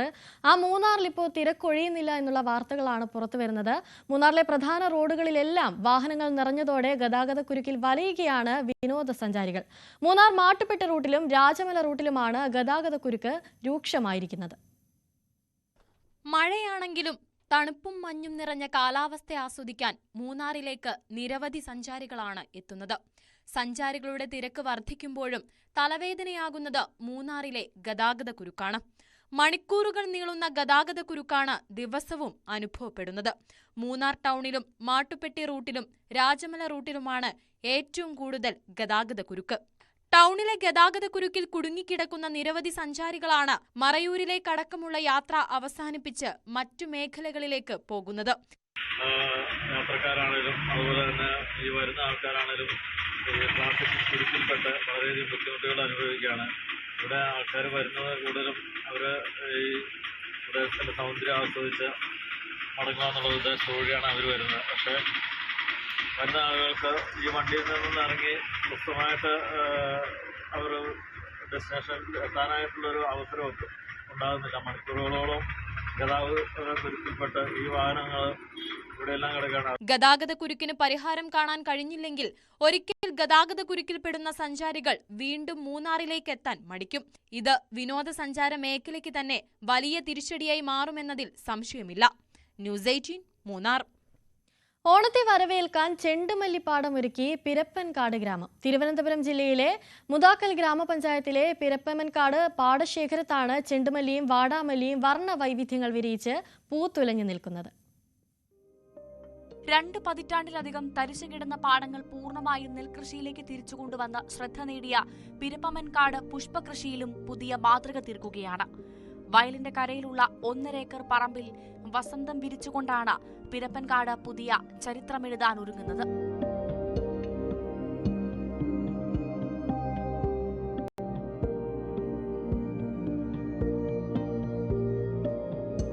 ആലപ്പുഴ കഞ്ഞിക്കുഴിയിൽ നിന്ന് കൊണ്ടുവന്ന 12,600 തൈകളാണ് ഇവിടെ നട്ടുപിടിപ്പിച്ചത്. 10,000 ചെണ്ടുമല്ലിയും 2,600 വാടാമല്ലിയും. ചെണ്ടുമല്ലിയിൽ മഞ്ഞയും ഓറഞ്ചും നിറങ്ങളാണുള്ളത്. വാടാമല്ലിയിൽ വെള്ള, ചുവപ്പ്, റോസ്, മജന്ത എന്നിങ്ങനെ 4 നിറങ്ങളിലെ പൂക്കളുണ്ട്. ചെടികൾ നനയ്ക്കാൻ റെയിൻ ഹൌസ് എന്ന പുതിയ രീതി പരീക്ഷിച്ചു. കർഷകരിൽ നിന്ന് തന്നെ സ്വരൂപിച്ച് 3 ലക്ഷം രൂപയാണ് മുതൽ മുടക്ക്. എല്ലാ ദിവസവും ചെടികൾക്കിടയിൽ ഈ കർഷകരുടെ സാന്നിധ്യമുണ്ട്. കനത്ത മഴയും തണ്ടുചീൽ രോഗവുമൊക്കെ പ്രതിസന്ധി സൃഷ്ടിച്ചുവെങ്കിലും കൃഷിവകുപ്പിന്റെ സഹായത്തോടുകൂടി അതിനെയും തരണം ചെയ്തു. തൊഴിലുറപ്പ് തൊഴിലാളികളും നാട്ടിലെ വിദ്യാർത്ഥികളും യുവാക്കളുമെല്ലാം ഈ ചെടികളുടെ പരിചരണത്തിനായി ഓടിയെത്തുന്നുണ്ട്. വിനോദസഞ്ചാരത്തിന്റെ സാധ്യതകൾ കൂടി പരീക്ഷിക്കാൻ ഒരുങ്ങുകയാണ് പിരപ്പൻകാട്ടിലെ കർഷകർ. ഏക്കർ കണക്കുള്ള നെൽപ്പാടവും അതിന്റെ മധ്യഭാഗത്തായി നിർമ്മിച്ചിട്ടുള്ള ഏറുമാടവും ഒരു ഭാഗത്ത് നദിയും ചെണ്ടുമല്ലിപ്പാടവുമെല്ലാം ടൂറിസ്റ്റുകളെ ആകർഷിക്കുമെന്നാണ് പ്രതീക്ഷ. ന്യൂസ് 18 ആറ്റിങ്ങൽ. സമ്മിശ്ര കൃഷിയിലൂടെ വിജയം കൊയ്തിരിക്കുകയാണ് ഇടുക്കി സ്വദേശിനി ചന്ദ്രകുന്നേൽ സെലിൻ മാത്യു. 5 ഏക്കറോളം വരുന്ന തന്റെ കൃഷിയിടത്തിലാണ് ഈ മധ്യവയസ്ക പൊന്നു വിളയിച്ചത്. നാണ്യവിളകളും സുഗന്ധവ്യഞ്ജനങ്ങളും പച്ചക്കറികളും അടക്കം സെലിന്റെ തോട്ടത്തിലുണ്ട്. കൊക്കോ, ജാതി, ഗ്രാമ്പു, റബ്ബർ തുടങ്ങിയ ദീർഘകാല നാണ്യവിളകളാണ് സെലിൻ മാത്യുവിന്റെ തോട്ടത്തിലുള്ളത്. ഇതിനു പുറമെ കപ്പ, വാഴ, പച്ചക്കറി, പഴവർഗ്ഗങ്ങളുടെ കൃഷിയിലും ഈ മധ്യവയസ്ക വിജയം കൊയ്തു. ഇടുക്കി കഞ്ഞിക്കുഴി പഞ്ചായത്തിലെ 11-ാം വാർഡിലാണ് ഈ സമ്മിശ്ര കർഷകയുടെ 5 ഏക്കർ തോട്ടമുള്ളത്. എനിക്ക് 4-5 ഏക്കർ സ്ഥലമുണ്ട്. അതിനകത്ത് ഫുള്ളായിട്ടെന്ന് പറഞ്ഞാൽ ഞാൻ എല്ലാവിധ കൃഷികളും സമ്മിശ്രമായിട്ട് ചെയ്യുന്നുണ്ട്. ജാതി, കൊക്കോ, തെങ്ങിൻ തൈകൾ, അതുപോലെ റംബുട്ടാൻ, പിന്നെ അവക്കോട, റബ്ബർ. സെലിൻ മാത്യുവിന്റെ മേൽനോട്ടത്തിലാണ് കൃഷി. സഹായികളുണ്ടെങ്കിലും എല്ലാത്തിലും ഈ മധ്യവയസ്കയുടെ കരസ്പർശമുണ്ടാകും. ഓരോ കൃഷിയുടെ വരുമാനത്തിലും വിളവിലും കാലാനുസൃതമായ മാറ്റങ്ങൾ ഉണ്ടാകുമെങ്കിലും സമ്മിശ്ര കൃഷിയിൽ ശരാശരി വരുമാനം ലഭിക്കുമെന്നാണ് ഈ വനിതാ കർഷക പറയുന്നത്. അതേസമയം കഞ്ഞിക്കുഴി പഞ്ചായത്തിൽ തന്നെ അറിയപ്പെടുന്ന വനിതാ കർഷകയായിട്ട് പോലും പഞ്ചായത്തും കൃഷിവകുപ്പും കർഷക ദിനത്തിൽ വേണ്ട പരിഗണന നൽകിയില്ലെന്ന പരാതിയും സെലിൻ മാത്യുവിനുണ്ട്. ന്യൂസ് 18 ഇടുക്കി. ഇന്നലെ കർഷക ദിനമായിരുന്നു. ആ കർഷക ദിനത്തിൽ പാലക്കാട് കരിപ്പൂരിൽ മന്ത്രിക്കെതിരെ പ്രതിഷേധം നടന്നു എന്ന വിവരമാണ് പുറത്തുവരുന്നത്. പഞ്ചായത്ത് തല കർഷക ദിനാചരണ പരിപാടിയുടെ ഉദ്ഘാടനത്തിനെത്തിയ മന്ത്രി MP രാജേഷിന് മുന്നിലായിരുന്നു ഒരു കൂട്ടം കർഷകരുടെ പ്രതിഷേധം. മാർച്ച് പോലീസ് തടഞ്ഞു. മന്ത്രി പങ്കെടുത്ത പരിപാടി പ്രതിപക്ഷാംഗങ്ങൾ ബഹിഷ്കരിക്കുകയും ചെയ്തു. സംഭരിച്ച നെല്ലിന്റെ വില നൽകുക, കഴിഞ്ഞ വർഷം വെട്ടിക്കുറച്ച സംസ്ഥാന വിഹിതം അനുവദിക്കുക, വന്യമൃഗശല്യം തടയാൻ നടപടി സ്വീകരിക്കുക തുടങ്ങി നിരവധി ആവശ്യങ്ങൾ ഉന്നയിച്ചാണ് കപ്പൂർ പഞ്ചായത്തിലെ 15 പാടശേഖര സമിതിയിലെ 50ഓളം കർഷകർ കറുത്ത മുഖാവരണവും പ്ലക്കാർഡുമേന്തി പ്രതിഷേധ മാർച്ച് സംഘടിപ്പിച്ചത്. കൃഷിഭവനിൽ നിന്നും ആരംഭിച്ച മാർച്ച് കുമരനെല്ലൂരിൽ പോലീസ് തടഞ്ഞു.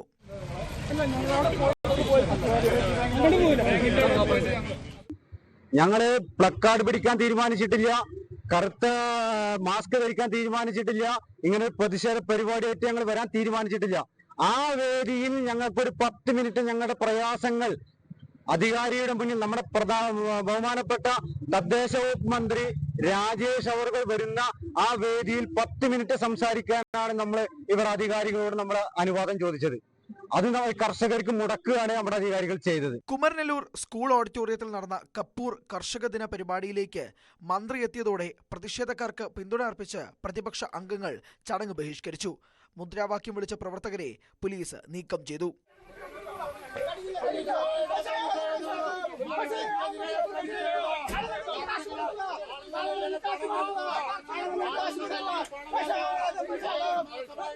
വസ്തുത മറച്ചുവെച്ചുള്ള പ്രതിഷേധത്തിന് പിന്നിൽ രാഷ്ട്രീയമുണ്ടെന്ന് മന്ത്രി ആരോപിച്ചു.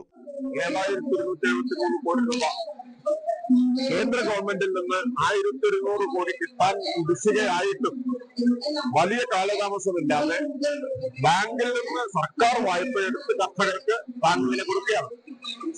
എന്നിട്ടാണ് ഈ വ്യാജ പ്രചരണം നടത്തിക്കൊണ്ടിരിക്കുന്നത്. ന്യൂസ് 18 പട്ടാമ്പി. ഇടുക്കിക്ക് എന്നും ചേരുന്ന ഒരു വിശേഷണമാണ് വിനോദസഞ്ചാരികളുടെ പറുദീസ എന്നത്. ഇടുക്കിയിലെ ഹൈറേഞ്ചിൽ മാത്രമല്ല മറ്റിടങ്ങളിലും സഞ്ചാരികളെ കാത്തിരിക്കുന്നത് മനോഹര കാഴ്ചകളാണ്. അത്തരത്തിലെ ഒരു പ്രദേശം പരിചയപ്പെടുത്തുകയാണ് ന്യൂസ് 18 വാർത്താ സംഘം. ആ വാർത്തയിലേക്ക്. ഇടുക്കി ജില്ലയുടെ ലോ റേഞ്ച് മേഖലയിൽ ഒളിഞ്ഞു കിടക്കുന്നത് ടൂറിസം വികസനത്തിന്റെ വലിയ സാധ്യതകളാണ്.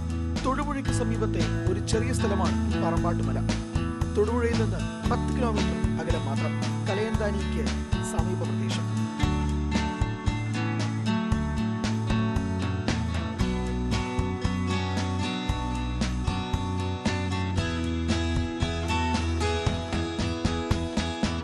ഇടതൂർന്ന മരങ്ങൾക്കിടയിലൂടെ കുത്തനെയുള്ള കയറ്റം കയറി ചെല്ലുമ്പോൾ മിഴി തുറക്കുക മനോഹര കാഴ്ചകളിലേക്കാണ്. ഇടുക്കി ജില്ലയുടെ കിഴക്കൻ മേഖലയും എറണാകുളം ജില്ലയുടെ ഭാഗങ്ങളും കാണാനാകുന്ന വ്യൂ പോയിന്റാണ് പറമ്പാട്ടുമലയുടെ ഹൈലൈറ്റ്. കുടിയേറ്റ മേഖലയാണ് ഇവിടം. ഭൂരിഭാഗം പേരും കർഷകർ. എന്നാൽ ടൂറിസം തദ്ദേശ വകുപ്പുകളുടെ കൃത്യമായ ഇടപെടലുണ്ടായാൽ മികച്ച ടൂറിസം കേന്ദ്രമാക്കി മാറ്റാവുന്ന ഒരിടമാണ് പറമ്പാട്ടുമല. ടൂറിസത്തിന് ഇവിടെ നല്ല സാധ്യതയുള്ള മേഖലയാണ്. വഴിയൊക്കെ വന്നപ്പോൾ ഇപ്പോൾ ആൾക്കാർ അവധി ദിവസങ്ങളിൽ കുടുംബമായിട്ട് ഇഷ്ടംപോലെ ആൾക്കാർ പുറത്തുനിന്നൊക്കെ വരുന്നുണ്ട് അവധി ദിവസങ്ങളിൽ. പിന്നെ ഇവിടെ വന്നു കഴിഞ്ഞാൽ വഴിക്ക് ചില അസൗകര്യമുണ്ട്. പിന്നെ ഇവിടെ മറ്റു ഇതൊന്നുമില്ല, കടകളും അങ്ങനെയുള്ള കാര്യങ്ങളൊന്നുമില്ല. അതിൻ്റെ ഒരു പോരായ്മയുണ്ട്. ഇവിടെ കഴിഞ്ഞാൽ ഭയങ്കര പ്രകൃതി സൗന്ദര്യം ഇവിടെ നിങ്ങൾക്ക് അറിയാമല്ലോ, കാണാമല്ലോ. ഇവിടെ നോക്കിക്കഴിഞ്ഞാൽ കാലാവസ്ഥ ക്ലിയറാണെങ്കിൽ എറണാകുളം പോലുള്ള സ്ഥലങ്ങളിൽ കൂടി കാണാം. ഇടുക്കിയിലേക്ക് എത്തുന്നവർ കൂടുതലായും കണ്ടു മടങ്ങുന്നത് മൂന്നാർ, തേക്കടി, വാഗമൺ എന്നിവിടങ്ങളാണ്. എന്നാൽ ശാന്തമായ അന്തരീക്ഷത്തിൽ കോലാഹലങ്ങളില്ലാതെ കാഴ്ചകൾ ആസ്വദിക്കാൻ കഴിയുന്ന പറമ്പാട്ടുമല പോലെയുള്ള പ്രദേശങ്ങളെയും ഇടുക്കി ഇങ്ങനെ ഒളിപ്പിച്ചു വെച്ചിട്ടുണ്ട്. ന്യൂസ് 18 ഇടുക്കി. ഇടുക്കി അടിമാലി ചീയപ്പാറ വിനോദസഞ്ചാര കേന്ദ്രത്തോടനുബന്ധിച്ച് പോലീസ് എയ്ഡ് പോസ്റ്റ് വേണമെന്ന ആവശ്യം ശക്തമാവുകയാണ്. മുൻപ് ഇവിടെ ഒരു എയ്ഡ് പോസ്റ്റ് ഉണ്ടായിരുന്നെങ്കിലും ഇടക്കാലത്ത് പ്രവർത്തനം നിലച്ചു. ചീയപ്പാറയിലെത്തുന്ന സഞ്ചാരികളുടെ സുരക്ഷ കണക്കിലെടുത്ത് പോലീസ് എയ്ഡ് പോസ്റ്റും ആവശ്യത്തിന് ഉദ്യോഗസ്ഥരെയും നിയമിക്കണമെന്നാണ് നാട്ടുകാരും സന്ദർശകരും ആവശ്യപ്പെടുന്നത്. ദിവസവും ആയിരക്കണക്കിന് സന്ദർശകരെത്തുന്ന ജില്ലയിലെ പ്രധാന വിനോദസഞ്ചാര കേന്ദ്രങ്ങളിലൊന്നാണ് അടിമാലിക്ക് സമീപം ചീയപ്പാറ. വനത്തിന്റെ ഭാഗമായുള്ള ചീയപ്പാറയിലെത്തുന്ന സന്ദർശകർ നിരവധി സുരക്ഷാ പ്രശ്നങ്ങൾ നേരിടുന്നുണ്ട്. ഏറെ സമ്മർദ്ദങ്ങൾക്കൊടുവിലാണ് 2 വർഷം മുൻപ് പോലീസ് എയ്ഡ് പോസ്റ്റ് സ്ഥാപിച്ചത്. ഏറെ താമസിയാതെ ഇതിന്റെ പ്രവർത്തനം നിലച്ചു. റോഡിൽ ഇപ്പോൾ വന്യമൃഗശല്യം വളരെ രൂക്ഷമായിരിക്കുന്ന സമയമാണ്. നിലവിൽ എല്ലാ ദിവസവും കാട്ടാനയുടെ ശല്യം റോഡിലെ ഈ നിരവധി വാൾഡ വനത്തിനിടയ്ക്കുണ്ട്. ചീയപ്പാറ പ്രദേശത്തും വരുന്നുണ്ട്, വാൾഡറയും വരുന്നുണ്ട്. അതുകൊണ്ട് ഒരു എയ്ഡ് പോസ്റ്റും പോലീസുകാരനൊക്കെ ഉണ്ടെങ്കിൽ നമുക്ക് ആ ഒരു ക്രമീകരണമൊക്കെ ചെയ്യാനും ആ വിവരങ്ങൾ മേലധികാരി അറിയിക്കാനും സാധിക്കും ഈ ഉദ്യോഗസ്ഥൻ അവിടെ ഉണ്ടെങ്കിൽ. ദേശീയപാതയിൽ തുടർച്ചയായി ഉണ്ടാകുന്ന അപകടങ്ങളും വന്യമൃഗശല്യവും മഴക്കാലത്തോടനുബന്ധിച്ചുണ്ടാകുന്ന പ്രകൃതിക്ഷോഭങ്ങളുമെല്ലാം ചീയപ്പാറയിലെത്തുന്ന സന്ദർശകർക്ക് ഭീഷണിയാകാറുണ്ട്. മൺസൂൺ കാലത്ത് തിരക്കേറുന്നതോടെ വലിയ തോതിലുള്ള ഗതാഗത തടസ്സവും യാത്രക്കാർ തമ്മിലുള്ള തർക്കവും പതിവാണ്. ഇക്കാര്യങ്ങളിലെല്ലാം പരിഹാരമുണ്ടാകാൻ പോലീസ് എയ്ഡ് പോസ്റ്റ് തുറന്ന് പ്രവർത്തിക്കണമെന്നും വേണ്ടത്ര ഉദ്യോഗസ്ഥരെ നിയമിക്കണമെന്നുമാണ് നാട്ടുകാർ ആവശ്യപ്പെടുന്നത്. ന്യൂസ് 18 ഇടുക്കി. അട്ടപ്പാടിയിൽ 130.4 കിലോ ചന്ദനവുമായി 3 പേർ പിടിയിലായി. താവളം കണ്ടിയൂർ സ്വദേശി വിജയകുമാർ, മുക്കാലി സ്വദേശി സനീഷ്, ജെല്ലിപ്പാറ സ്വദേശി ജോമോൻ എന്നിവരാണ് വനം വകുപ്പിന്റെ പിടിയിലായത്. അഗളി കിലയിൽ നിന്ന് ചന്ദനം മുറിച്ചു കടത്താൻ ശ്രമിക്കവെയാണ് ഇവർ പിടിയിലായത്.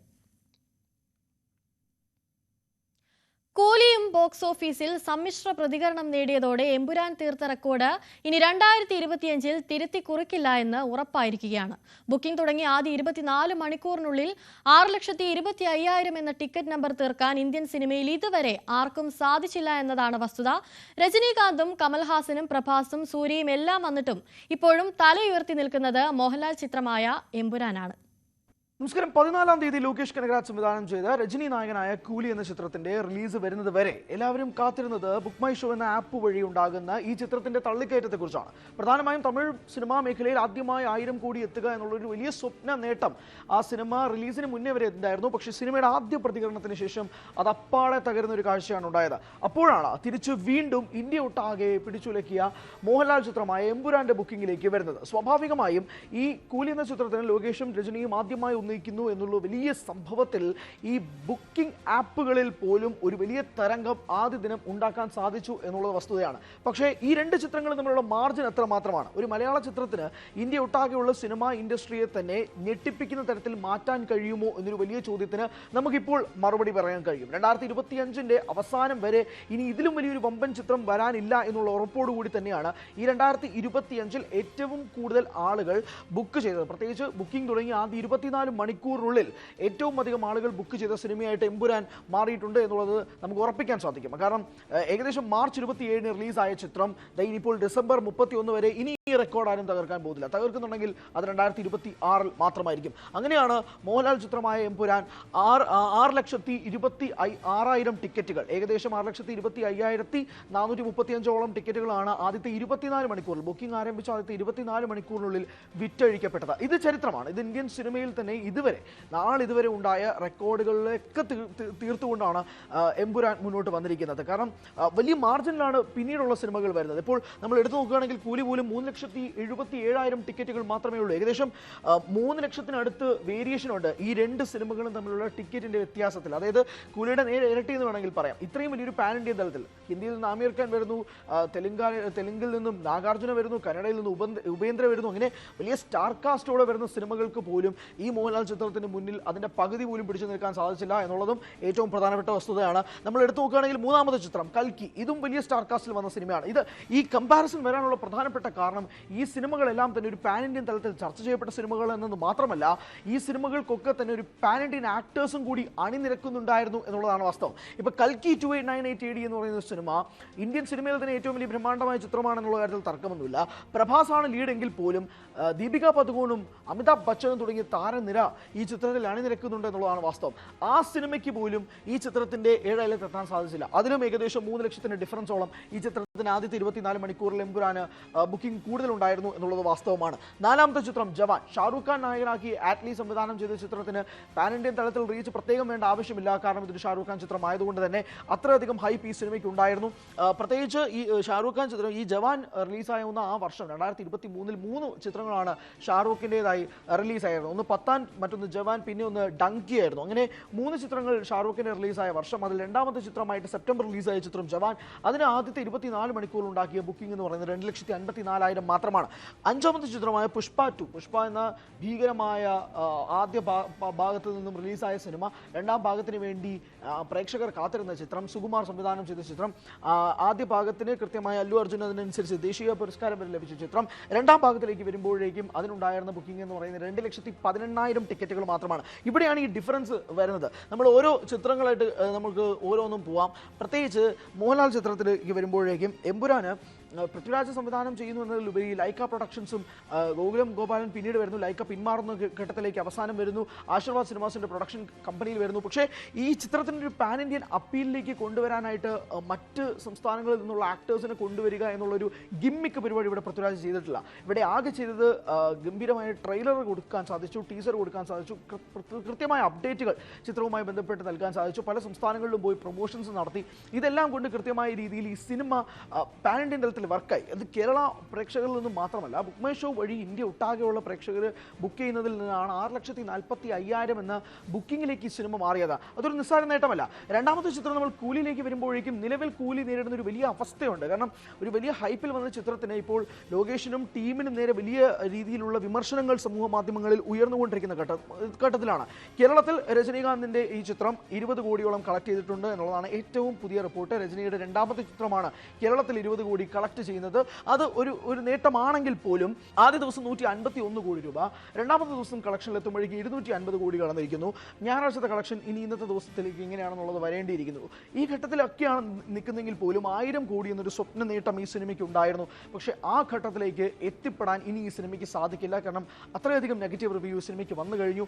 ഞായറാഴ്ച ആയിട്ട് പോലും ബുക്ക് മൈ ഷോയും മറ്റുള്ള ബുക്കിംഗ് ആപ്പുകളിലൊന്നും ഈ സിനിമയ്ക്ക് വേണ്ട രീതിയിലുള്ള ബുക്കിങ്ങുകൾ സംഭവിക്കുന്നില്ല എന്നുള്ളതും മറ്റൊരു വസ്തുതയാണ് എന്നതും കൂടി കണക്കുകൾ സൂചിപ്പിക്കുന്നു. മൂന്നാമതാണ് കൽക്കി എന്ന ചിത്രം. ഈ ചിത്രത്തിന് റിലീസിന് മുന്നേ തന്നെ പ്രഭാസിന്റെ അതിന് മുന്നേ റിലീസായ ആദിപുരുഷും സാഹോയ്ക്കും ഒന്നും തന്നെ തിയേറ്ററിൽ ഒരു വലിയ ചലനം സൃഷ്ടിക്കാൻ സാധിച്ചില്ല. ആദിപുരുഷൊക്കെ ട്രോൾ മെറ്റീരിയലായിട്ട് മാറുകയും ചെയ്തു. അതിനുശേഷമാണ് കൽക്കി വരുന്നത്. കൽക്കിക്ക് പ്രഭാസിന് ഒരു പുതുജീവൻ തന്നെ നൽകുകയായിരുന്നു. ഈ സിനിമയുടെ റിലീസിന് ശേഷമാണ് ഈ സിനിമയ്ക്ക് ഏറ്റവും കൂടുതൽ ഹൈപ്പ് കയറി. അതുകൊണ്ട് തന്നെ ബുക്കിംഗ് ആരംഭിച്ചുള്ള ആദ്യത്തെ 24 മണിക്കൂർ സത്യം പറയുകയാണെങ്കിൽ പ്രഭാസ് ആരാധകർ ഇടിച്ചു തള്ളി കയറിയില്ല എന്നുള്ളത് വാസ്തവം. ചിത്രത്തിന്റെ റിലീസിന് ശേഷം ആണ് ഈ ചിത്രത്തിന് ഏറ്റവും അധികം ഹൈപ്പ് കയറിയതും അതിൻ്റെ റിവ്യൂവും റെസ്പോൺസും എല്ലാം പ്രേക്ഷകർ ഏറ്റെടുക്കുകയും പിന്നീട് തിയേറ്ററിൽ ഒരു ദൃശ്യ അനുഭവമായി ഈ സിനിമ മാറുകയും ചെയ്തത്.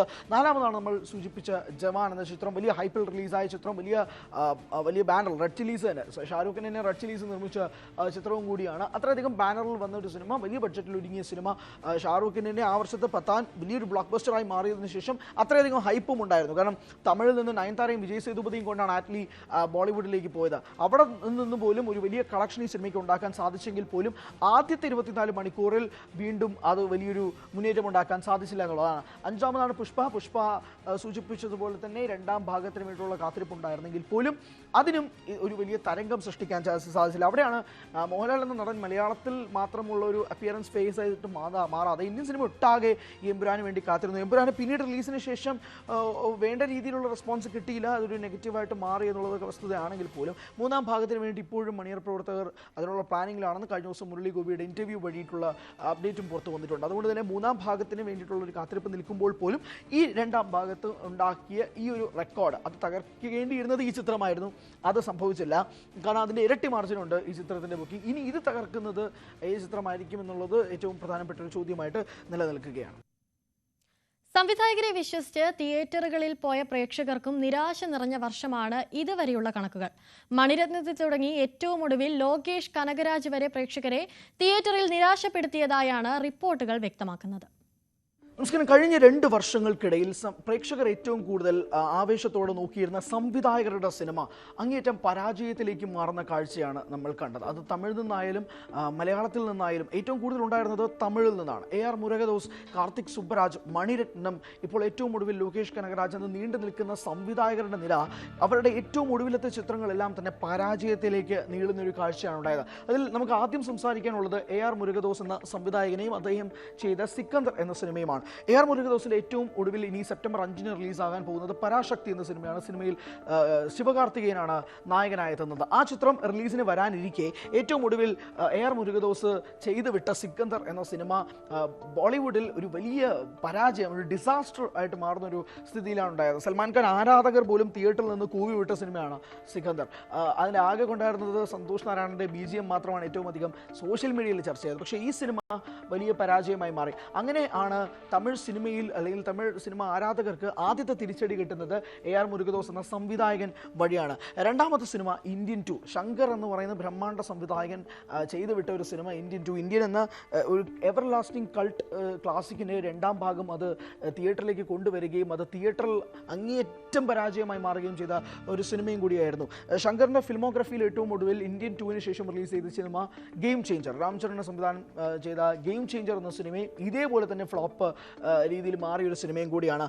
ശങ്കറിന് മേലുള്ള വിശ്വാസം തമിഴ് സിനിമ ഓഡിയൻസിന് മാറുന്നതോടൊപ്പം തന്നെ പ്രൊഡക്ഷൻ കമ്പനീസും ശങ്കറിനെ അപ്രോച്ച് ചെയ്യുന്ന രീതിയിലുള്ള വ്യത്യാസം മാറിയിട്ടുണ്ട്. ബിഗ് ബഡ്ജറ്റ് സിനിമകൾക്കോടൊപ്പം തന്നെ ഈ സിനിമകൾക്ക് വേണ്ടിയിട്ടുള്ള ഒരു ഫണ്ടിങ് അതെങ്ങനെയായിരിക്കാം ഇനിയുള്ള ശങ്കർ സിനിമകൾ ഉണ്ടാകുക എന്നുള്ള ഒരു വലിയ ചോദ്യമായിട്ട് നിൽക്കുകയാണ്. മൂന്നാമത്തെ സിനിമ റെട്രോ. നേരത്തെ സൂചിപ്പിച്ചതുപോലെ കാർത്തിക് സുബ്രാജിന്റെ ഫിലിമോഗ്രാഫിയിലെ തന്നെ ഏറ്റവും വലിയ പരാജയമായിട്ട് വിധിക്കപ്പെടേണ്ട ഒരു ചിത്രവുമാണ് റെട്രോ. ചെയ്തുവിട്ട പേട്ടയാവട്ടെ അല്ലെങ്കിൽ ജഗമേ തന്ത്രം എന്ന സിനിമ OTT-യിലാണ് റിലീസ് ചെയ്തിരുന്നെങ്കിൽ പോലും അതിന്റെ കൃത്യമായ തിയേറ്റർ കളക്ഷൻ അതുകൊണ്ട് തന്നെ സംഭവിക്കുന്നില്ല. ജഗമേ തന്ത്രത്തിന് മിക്സഡ് ഒപ്പീനിയൻ ആണ്. OTT-യിൽ പ്രത്യേകിച്ച് കോവിഡ് സമയത്താണ് റിലീസ് ചെയ്തിരുന്നത്. OTT-യിലാണ് ആ ചിത്രം റിലീസിനെത്തിയത്. പക്ഷേ കാർത്തിക്കിന്റെ ഫിലിമോഗ്രാഫിയിൽ പോലും പേട്ടയായാലും ഏറ്റവും ഒടുവിൽ റിലീസായ സിനിമയാണ് റെട്രോ. അതിന് മുന്നേ കാർത്തിക് ചെയ്ത സിനിമകളെല്ലാം തന്നെ പ്രേക്ഷകരുടെ മനസ്സിൽ ഇടം നേടിയ ഒരു സിനിമയാണ്. അതുകൊണ്ട് തന്നെ ആ സിനിമയ്ക്ക് കാർത്തിക് വെച്ചിരുന്ന ഒരു വിശ്വാസ്യത പ്രേക്ഷകർക്കൊട്ടാകെ തന്നെ തിരിഞ്ഞു പോയൊരു സിനിമയാണ് റെട്രോ. സൂര്യയുടെ ഒരു വലിയ ഹിറ്റ് ചിത്രമായിരിക്കും. ബോക്സ് ഓഫീസിൽ സൂര്യയ്ക്ക് വർഷങ്ങൾക്ക് ശേഷം ഒരു ഹിറ്റ് ഉണ്ടാകുമെന്ന് കരുതിയെടുത്തു നിന്നാണ് കാർത്തിക് ഒരു ഫ്ലോപ്പുമായിട്ട് വീണ്ടും സൂര്യയെ സമീപിക്കുന്നത്. സൂര്യയുടെ അതിന് മുന്നത്തെ ചിത്രം കങ്കുവയാണ്. കങ്കുവ തിയേറ്ററിൽ ഉണ്ടാക്കിയ ഡിസാസ്റ്ററിന് എങ്ങനെയെങ്കിലും ഒരു ചെറിയ ഒരു മാറ്റമെങ്കിലും ഉണ്ടാകാൻ കഴിയട്ടെ എന്നുള്ളതായിരുന്നു ഈ ചിത്രത്തിന് മേലുള്ള വിശ്വാസം. പക്ഷേ അതും കാർത്തിക് എന്ന സംവിധായകനിൽ നിന്നും നഷ്ടപ്പെടുകയാണ്. ഈ സിനിമകൾക്കെല്ലാം ഉള്ള പ്രത്യേകത സംവിധായകരെ നോക്കി പ്രേക്ഷകർ സിനിമയ്ക്ക് പോയി എന്നുള്ളതാണ്. നായകനേക്കാൾ ഉപരി സംവിധായകരെ നോക്കി സിനിമ സെലക്ട് ചെയ്ത് ആ സിനിമകൾ പരാജയപ്പെട്ടു എന്നുള്ളതാണ്. ഏറ്റവും ഒടുവിൽ നമുക്ക് ലിസ്റ്റിൽ സൂചിപ്പിക്കാൻ കഴിയുന്നത് സാക്ഷാൽ മണിരത്നമാണ്. മണിരത്നത്തിൻ്റെ ഏറ്റവും ഒടുവിലത്തെ ചിത്രമായ തഗ് ലൈഫ് വലിയ ബാനറിൽ വന്ന സിനിമ, രാജ്കമൽ ഫിലിംസിൻ്റെ ബാനറിൽ വന്ന സിനിമ. കമലും ജോജുവും തൃഷയും ചിമ്പുവും ഐശ്വര്യലക്ഷ്മിയും അടങ്ങുന്ന വലിയ താരനിര. ഈ ചിത്രത്തിന് മേലുള്ള പ്രൊമോഷൻസ് ഇന്ത്യ ഒട്ടാകെ തന്നെ ഓടി നടന്ന് ഇരുവരും ചെയ്തു. മാസങ്ങളോളം നീണ്ട പ്രൊമോഷനായിരുന്നു ഈ സിനിമയ്ക്ക് ഉണ്ടായിരുന്നത്. പക്ഷേ സിനിമ തിയേറ്ററുകളിലേക്ക് വന്നപ്പോൾ ഒരു ട്രോൾ മെറ്റീരിയലായി മാറുകയായിരുന്നു. ഇപ്പോഴും സോഷ്യൽ മീഡിയയിൽ നിറഞ്ഞു നിൽക്കുന്നു ഈ സിനിമയ്ക്ക് മേലുള്ള ട്രോളുകൾ. സിനിമ റിലീസായതിനു ശേഷം മണിരത്നം മാപ്പ് വരെ പറഞ്ഞു തൻ്റെ പ്രേക്ഷകർക്ക് വേണ്ടി. പ്രേക്ഷകർ തനിക്ക് അർപ്പിച്ച വിശ്വാസത്തിന് വേണ്ടിയിട്ട് അതിനൊത്ത് വരാത്തതിൽ മാപ്പ് ചോദിക്കുന്നുവെന്ന് മണിരത്നം തന്നെ പറയുന്നൊരു കാഴ്ചയുണ്ടായി. ഇത്രയും വലിയൊരു ഡിസാസ്റ്റർ ഇതുപോലൊരു ലെജൻഡറി സംവിധായകൻ്റെ ഭാഗത്തു നിന്നും പ്രേക്ഷകർ പ്രതീക്ഷിച്ചിരുന്നില്ല എന്നുള്ളത് പ്രധാനപ്പെട്ടതാണ്. പ്രത്യേകിച്ച് ആദ്യ റെസ്പോൺസുകൾ വലിയ നെഗറ്റീവായിട്ടായിരുന്നു ഈ സിനിമയ്ക്ക് ബാധിച്ചിരുന്നത്. പൃഥ്വിരാജ് സുകുമാർ ഈ ലിസ്റ്റിൽ തമിഴ് സിനിമ സംവിധായകരിൽ നിന്നും മാറി നിർത്തിക്കൊണ്ട് ഒരു സംവിധായകന് പറയാനുണ്ടെങ്കിൽ അത് പൃഥ്വിരാജാണ്. നമ്മൾ പറയുന്നത് പോലെ തന്നെ ആദ്യത്തെ 24 മണിക്കൂറിൽ ഏറ്റവും അധികം ബുക്കിങ്ങുകൾ ഉണ്ടാക്കിയിരുന്നെങ്കിൽ പോലും ഈ സിനിമയ്ക്ക് റിലീസിന് ശേഷം വലിയ നെഗറ്റീവ് ഉണ്ടായിരുന്നു. സെൻസർ കട്ട് ഉൾപ്പെടെയുള്ള കാര്യങ്ങൾ, പ്രത്യേകിച്ച് സെൻസർ ബോർഡ് വീണ്ടും പോയി റീസെൻസറിങ് ചെയ്യേണ്ട ഒരു ആവശ്യകത ഉണ്ടായിരുന്നു. 17ഓളം കട്ടുകൾ ഈ സിനിമയ്ക്ക് നേരിടേണ്ടി വന്നു. സാമൂഹികപരമായി രാഷ്ട്രീയപരമായും ഈ സിനിമ ഒട്ടാകെ വലിയ ചർച്ചാ വിഷയമായിരുന്നു. മാപ്പ് പറയേണ്ട സ്ഥിതി, ഖേദം പ്രകടിപ്പിച്ചു മോഹൻലാൽ. പൃഥ്വിരാജ് ആ പോസ്റ്റ് ഷെയർ ചെയ്തു. മുരളി ഗോപി പക്ഷേ ഇതുവരെ ഒരക്ഷരം വേണ്ടിയിട്ടില്ല. ഏറ്റവും ഒടുവിൽ അദ്ദേഹത്തിൻ്റെ അഭിമുഖം എടുത്തപ്പോൾ പോലും മുരളി ഗോപി പറഞ്ഞിരുന്ന കാര്യം താൻ ഇപ്പോഴും തൻ്റെ എഴുത്തിൽ ഉറച്ചു വിശ്വസിക്കുന്നു എന്നുള്ളതാണ്. ലിസ്റ്റിൽ ഏറ്റവും ഒടുവിൽ കൂലി എന്ന സിനിമ, അത് പറയേണ്ട സിനിമയാണ്. ഏറ്റവും ഒടുവിൽ ലോകേഷ് കനകരാജ് എന്ന സംവിധായകൻ്റെ സിനിമ തിയേറ്ററുകളിൽ ഇപ്പോഴും ഓടിക്കൊണ്ടിരിക്കുന്ന സിനിമയാണെങ്കിൽ പോലും ആദ്യത്തെ ഞായറാഴ്ച പോലും വേണ്ട രീതിയിലുള്ള കളക്ഷൻ ഈ സിനിമയ്ക്ക് സ്വീകരിക്കാൻ സാധിക്കുന്നില്ല. അതൊരു ഹോളിഡേ ആണ്. പ്രത്യേകിച്ച് 15-ാം തീയതി ഇൻഡിപെൻഡൻസ് ഡേ, 16 ശനിയാഴ്ച, 17-ാം തീയതി ഞായറാഴ്ച ആയിട്ട് പോലും വേണ്ട രീതിയിലുള്ള ഓഡിയൻസിനെ കൊണ്ടുവരാൻ, തിയേറ്ററിലേക്ക് കൊണ്ടെത്തിക്കാൻ ഈ സംവിധായകന് സാധിച്ചിട്ടില്ല. ലോകേഷിൻ്റെ ഫിലിമോഗ്രഫിയിൽ തന്നെ ആദ്യത്തെ ഫ്ലോപ്പായിട്ട് കൂലി എന്ന സിനിമ ഇതിനോടകം തന്നെ ഡിക്ലെയർ ചെയ്ത് കഴിഞ്ഞിരിക്കുന്നു എന്നുള്ള വാസ്തവം. കളക്ഷൻ ഇനിയും കൂടുമായിരിക്കാം. പക്ഷേ പ്രേക്ഷകരുടെയും ക്രിട്ടിക്സിൻ്റെ അഭിപ്രായ പ്രകാരം ഈ സിനിമയ്ക്ക് ഒരുപാട് ലൂസൻസ്, ഒരുപാട് സംശയങ്ങളൊക്കെ നിലനിൽക്കുന്ന ഒരു സാഹചര്യം കൂടിയുണ്ട്. അങ്ങനെ സംവിധായകരെ വിശ്വസിച്ചുകൊണ്ട് തിയേറ്ററിൽ പോയവർക്കും കൂടി വലിയ തിരിച്ചടി ഉണ്ടാക്കിയ ഒരു വർഷവും കൂടിയാണ് 2025-24 എന്ന് പറയുന്നത്. അത് ആ പേരുദോഷം മാറ്റാൻ വേണ്ടി ഇനി ഈ സംവിധായകർ വരാൻ പോകുന്ന പ്രോജക്റ്റുകൾ എന്തൊക്കെയായിരിക്കും? അതിൽ ഏറ്റവും ആദ്യം മുന്നേ വരാൻ പോകുന്നത് AR മുരുകദോസ് ആയിരിക്കും. പരാശക്തിയിലൂടെ ശിവകാർത്തികേയനുമായിട്ട് ആദ്യമായി ഒന്നിക്കുന്ന മുരുകദോസ് എങ്ങനെയായിരിക്കാം ആ സിനിമയുമായിട്ട് കൊണ്ടുവരിക? അതോടൊപ്പം തന്നെ ഈ സംവിധായകരുടെ ഒക്കെ സിനിമകൾ എങ്ങനെയായിരിക്കാം പ്രതിഫലിക്കുക എന്നുള്ളതും നോക്കിക്കാണേണ്ടതാണ്. ഇനി രാവിലെയുടെ സ്പെഷ്യൽ സെഗ്മെന്റിലേക്കാണ്, സ്പെഷ്യൽ ഡേയിലേക്ക്. ഞങ്ങളുടെ സഹപ്രവർത്തകനായ അരുണിന്റെ മകൾ ഇവാനിയുടെ പിറന്നാളാണിന്ന്. ഇവാനിയ കുട്ടിക്ക് ന്യൂസ് 18 പേരിൽ എല്ലാവിധ പിറന്നാൾ ആശംസകളും നേരുകയാണ്. തിരുവനന്തപുരം ശംഖുമുഖം സ്വദേശികളായ വിഷ്ണുവിന്റെയും കാർത്തികയുടെയും 1ാം വിവാഹ വാർഷികമാണെന്ന് വിവാഹാശംസകൾ അറിയിക്കുകയാണ് ന്യൂസ് 18 പേരിൽ വിഷ്ണുവിനും കാർത്തികയ്ക്കും.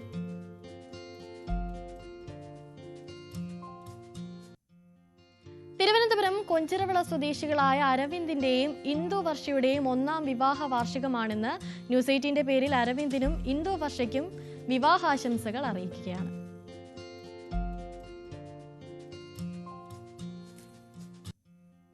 തിരുവനന്തപുരം ആണ്ടൂർക്കോണം സ്വദേശികളായ സഞ്ജീവിന്റെയും ഗീതയുടെയും 20ാം വിവാഹ വാർഷികമാണെന്ന് ആശംസകളുമായി അമ്മ പത്മജിയാണ് ആശംസ അറിയിച്ചിരിക്കുന്നത്. സഞ്ജീവനും ഗീതയ്ക്കും ന്യൂസ് 18ന്റെ പേരിലും ആശംസകൾ അറിയിക്കുകയാണ്. തൃശൂർ കണ്ണൻകുളങ്ങര സ്വദേശി വിഷ്ണുവിന്റെ പിറന്നാളാണെന്ന് വിഷ്ണുവിന് ആശംസകൾ അറിയിക്കുന്നത് ഭാര്യ അമലയും കൂട്ടുകാരുമാണ്. ന്യൂസ് 18നും വിഷ്ണുവിന് പിറന്നാൾ ആശംസകൾ അറിയിക്കുകയാണ്.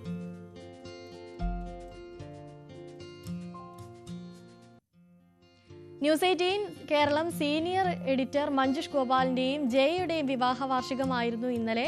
ആശംസകൾ അറിയിക്കുന്നു. ന്യൂസ് 18ന്റെ പേരിൽ എല്ലാവിധ വിവാഹാശംസകളും നേരുന്നു.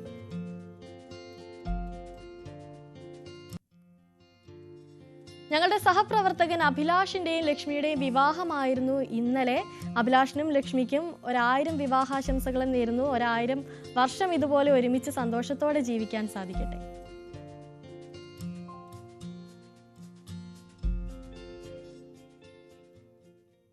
രാവിലെയുടെ സമയം ഇവിടെ പൂർണ്ണമാവുകയാണ്. വാർത്തകളും വിശേഷങ്ങളും ഒക്കെയായി നാളെ വീണ്ടും കാണാം. ഇടവേളയ്ക്ക് ശേഷം പോലീസ് പെട്രോളിൽ ടോം കുര്യാക്കോസ്.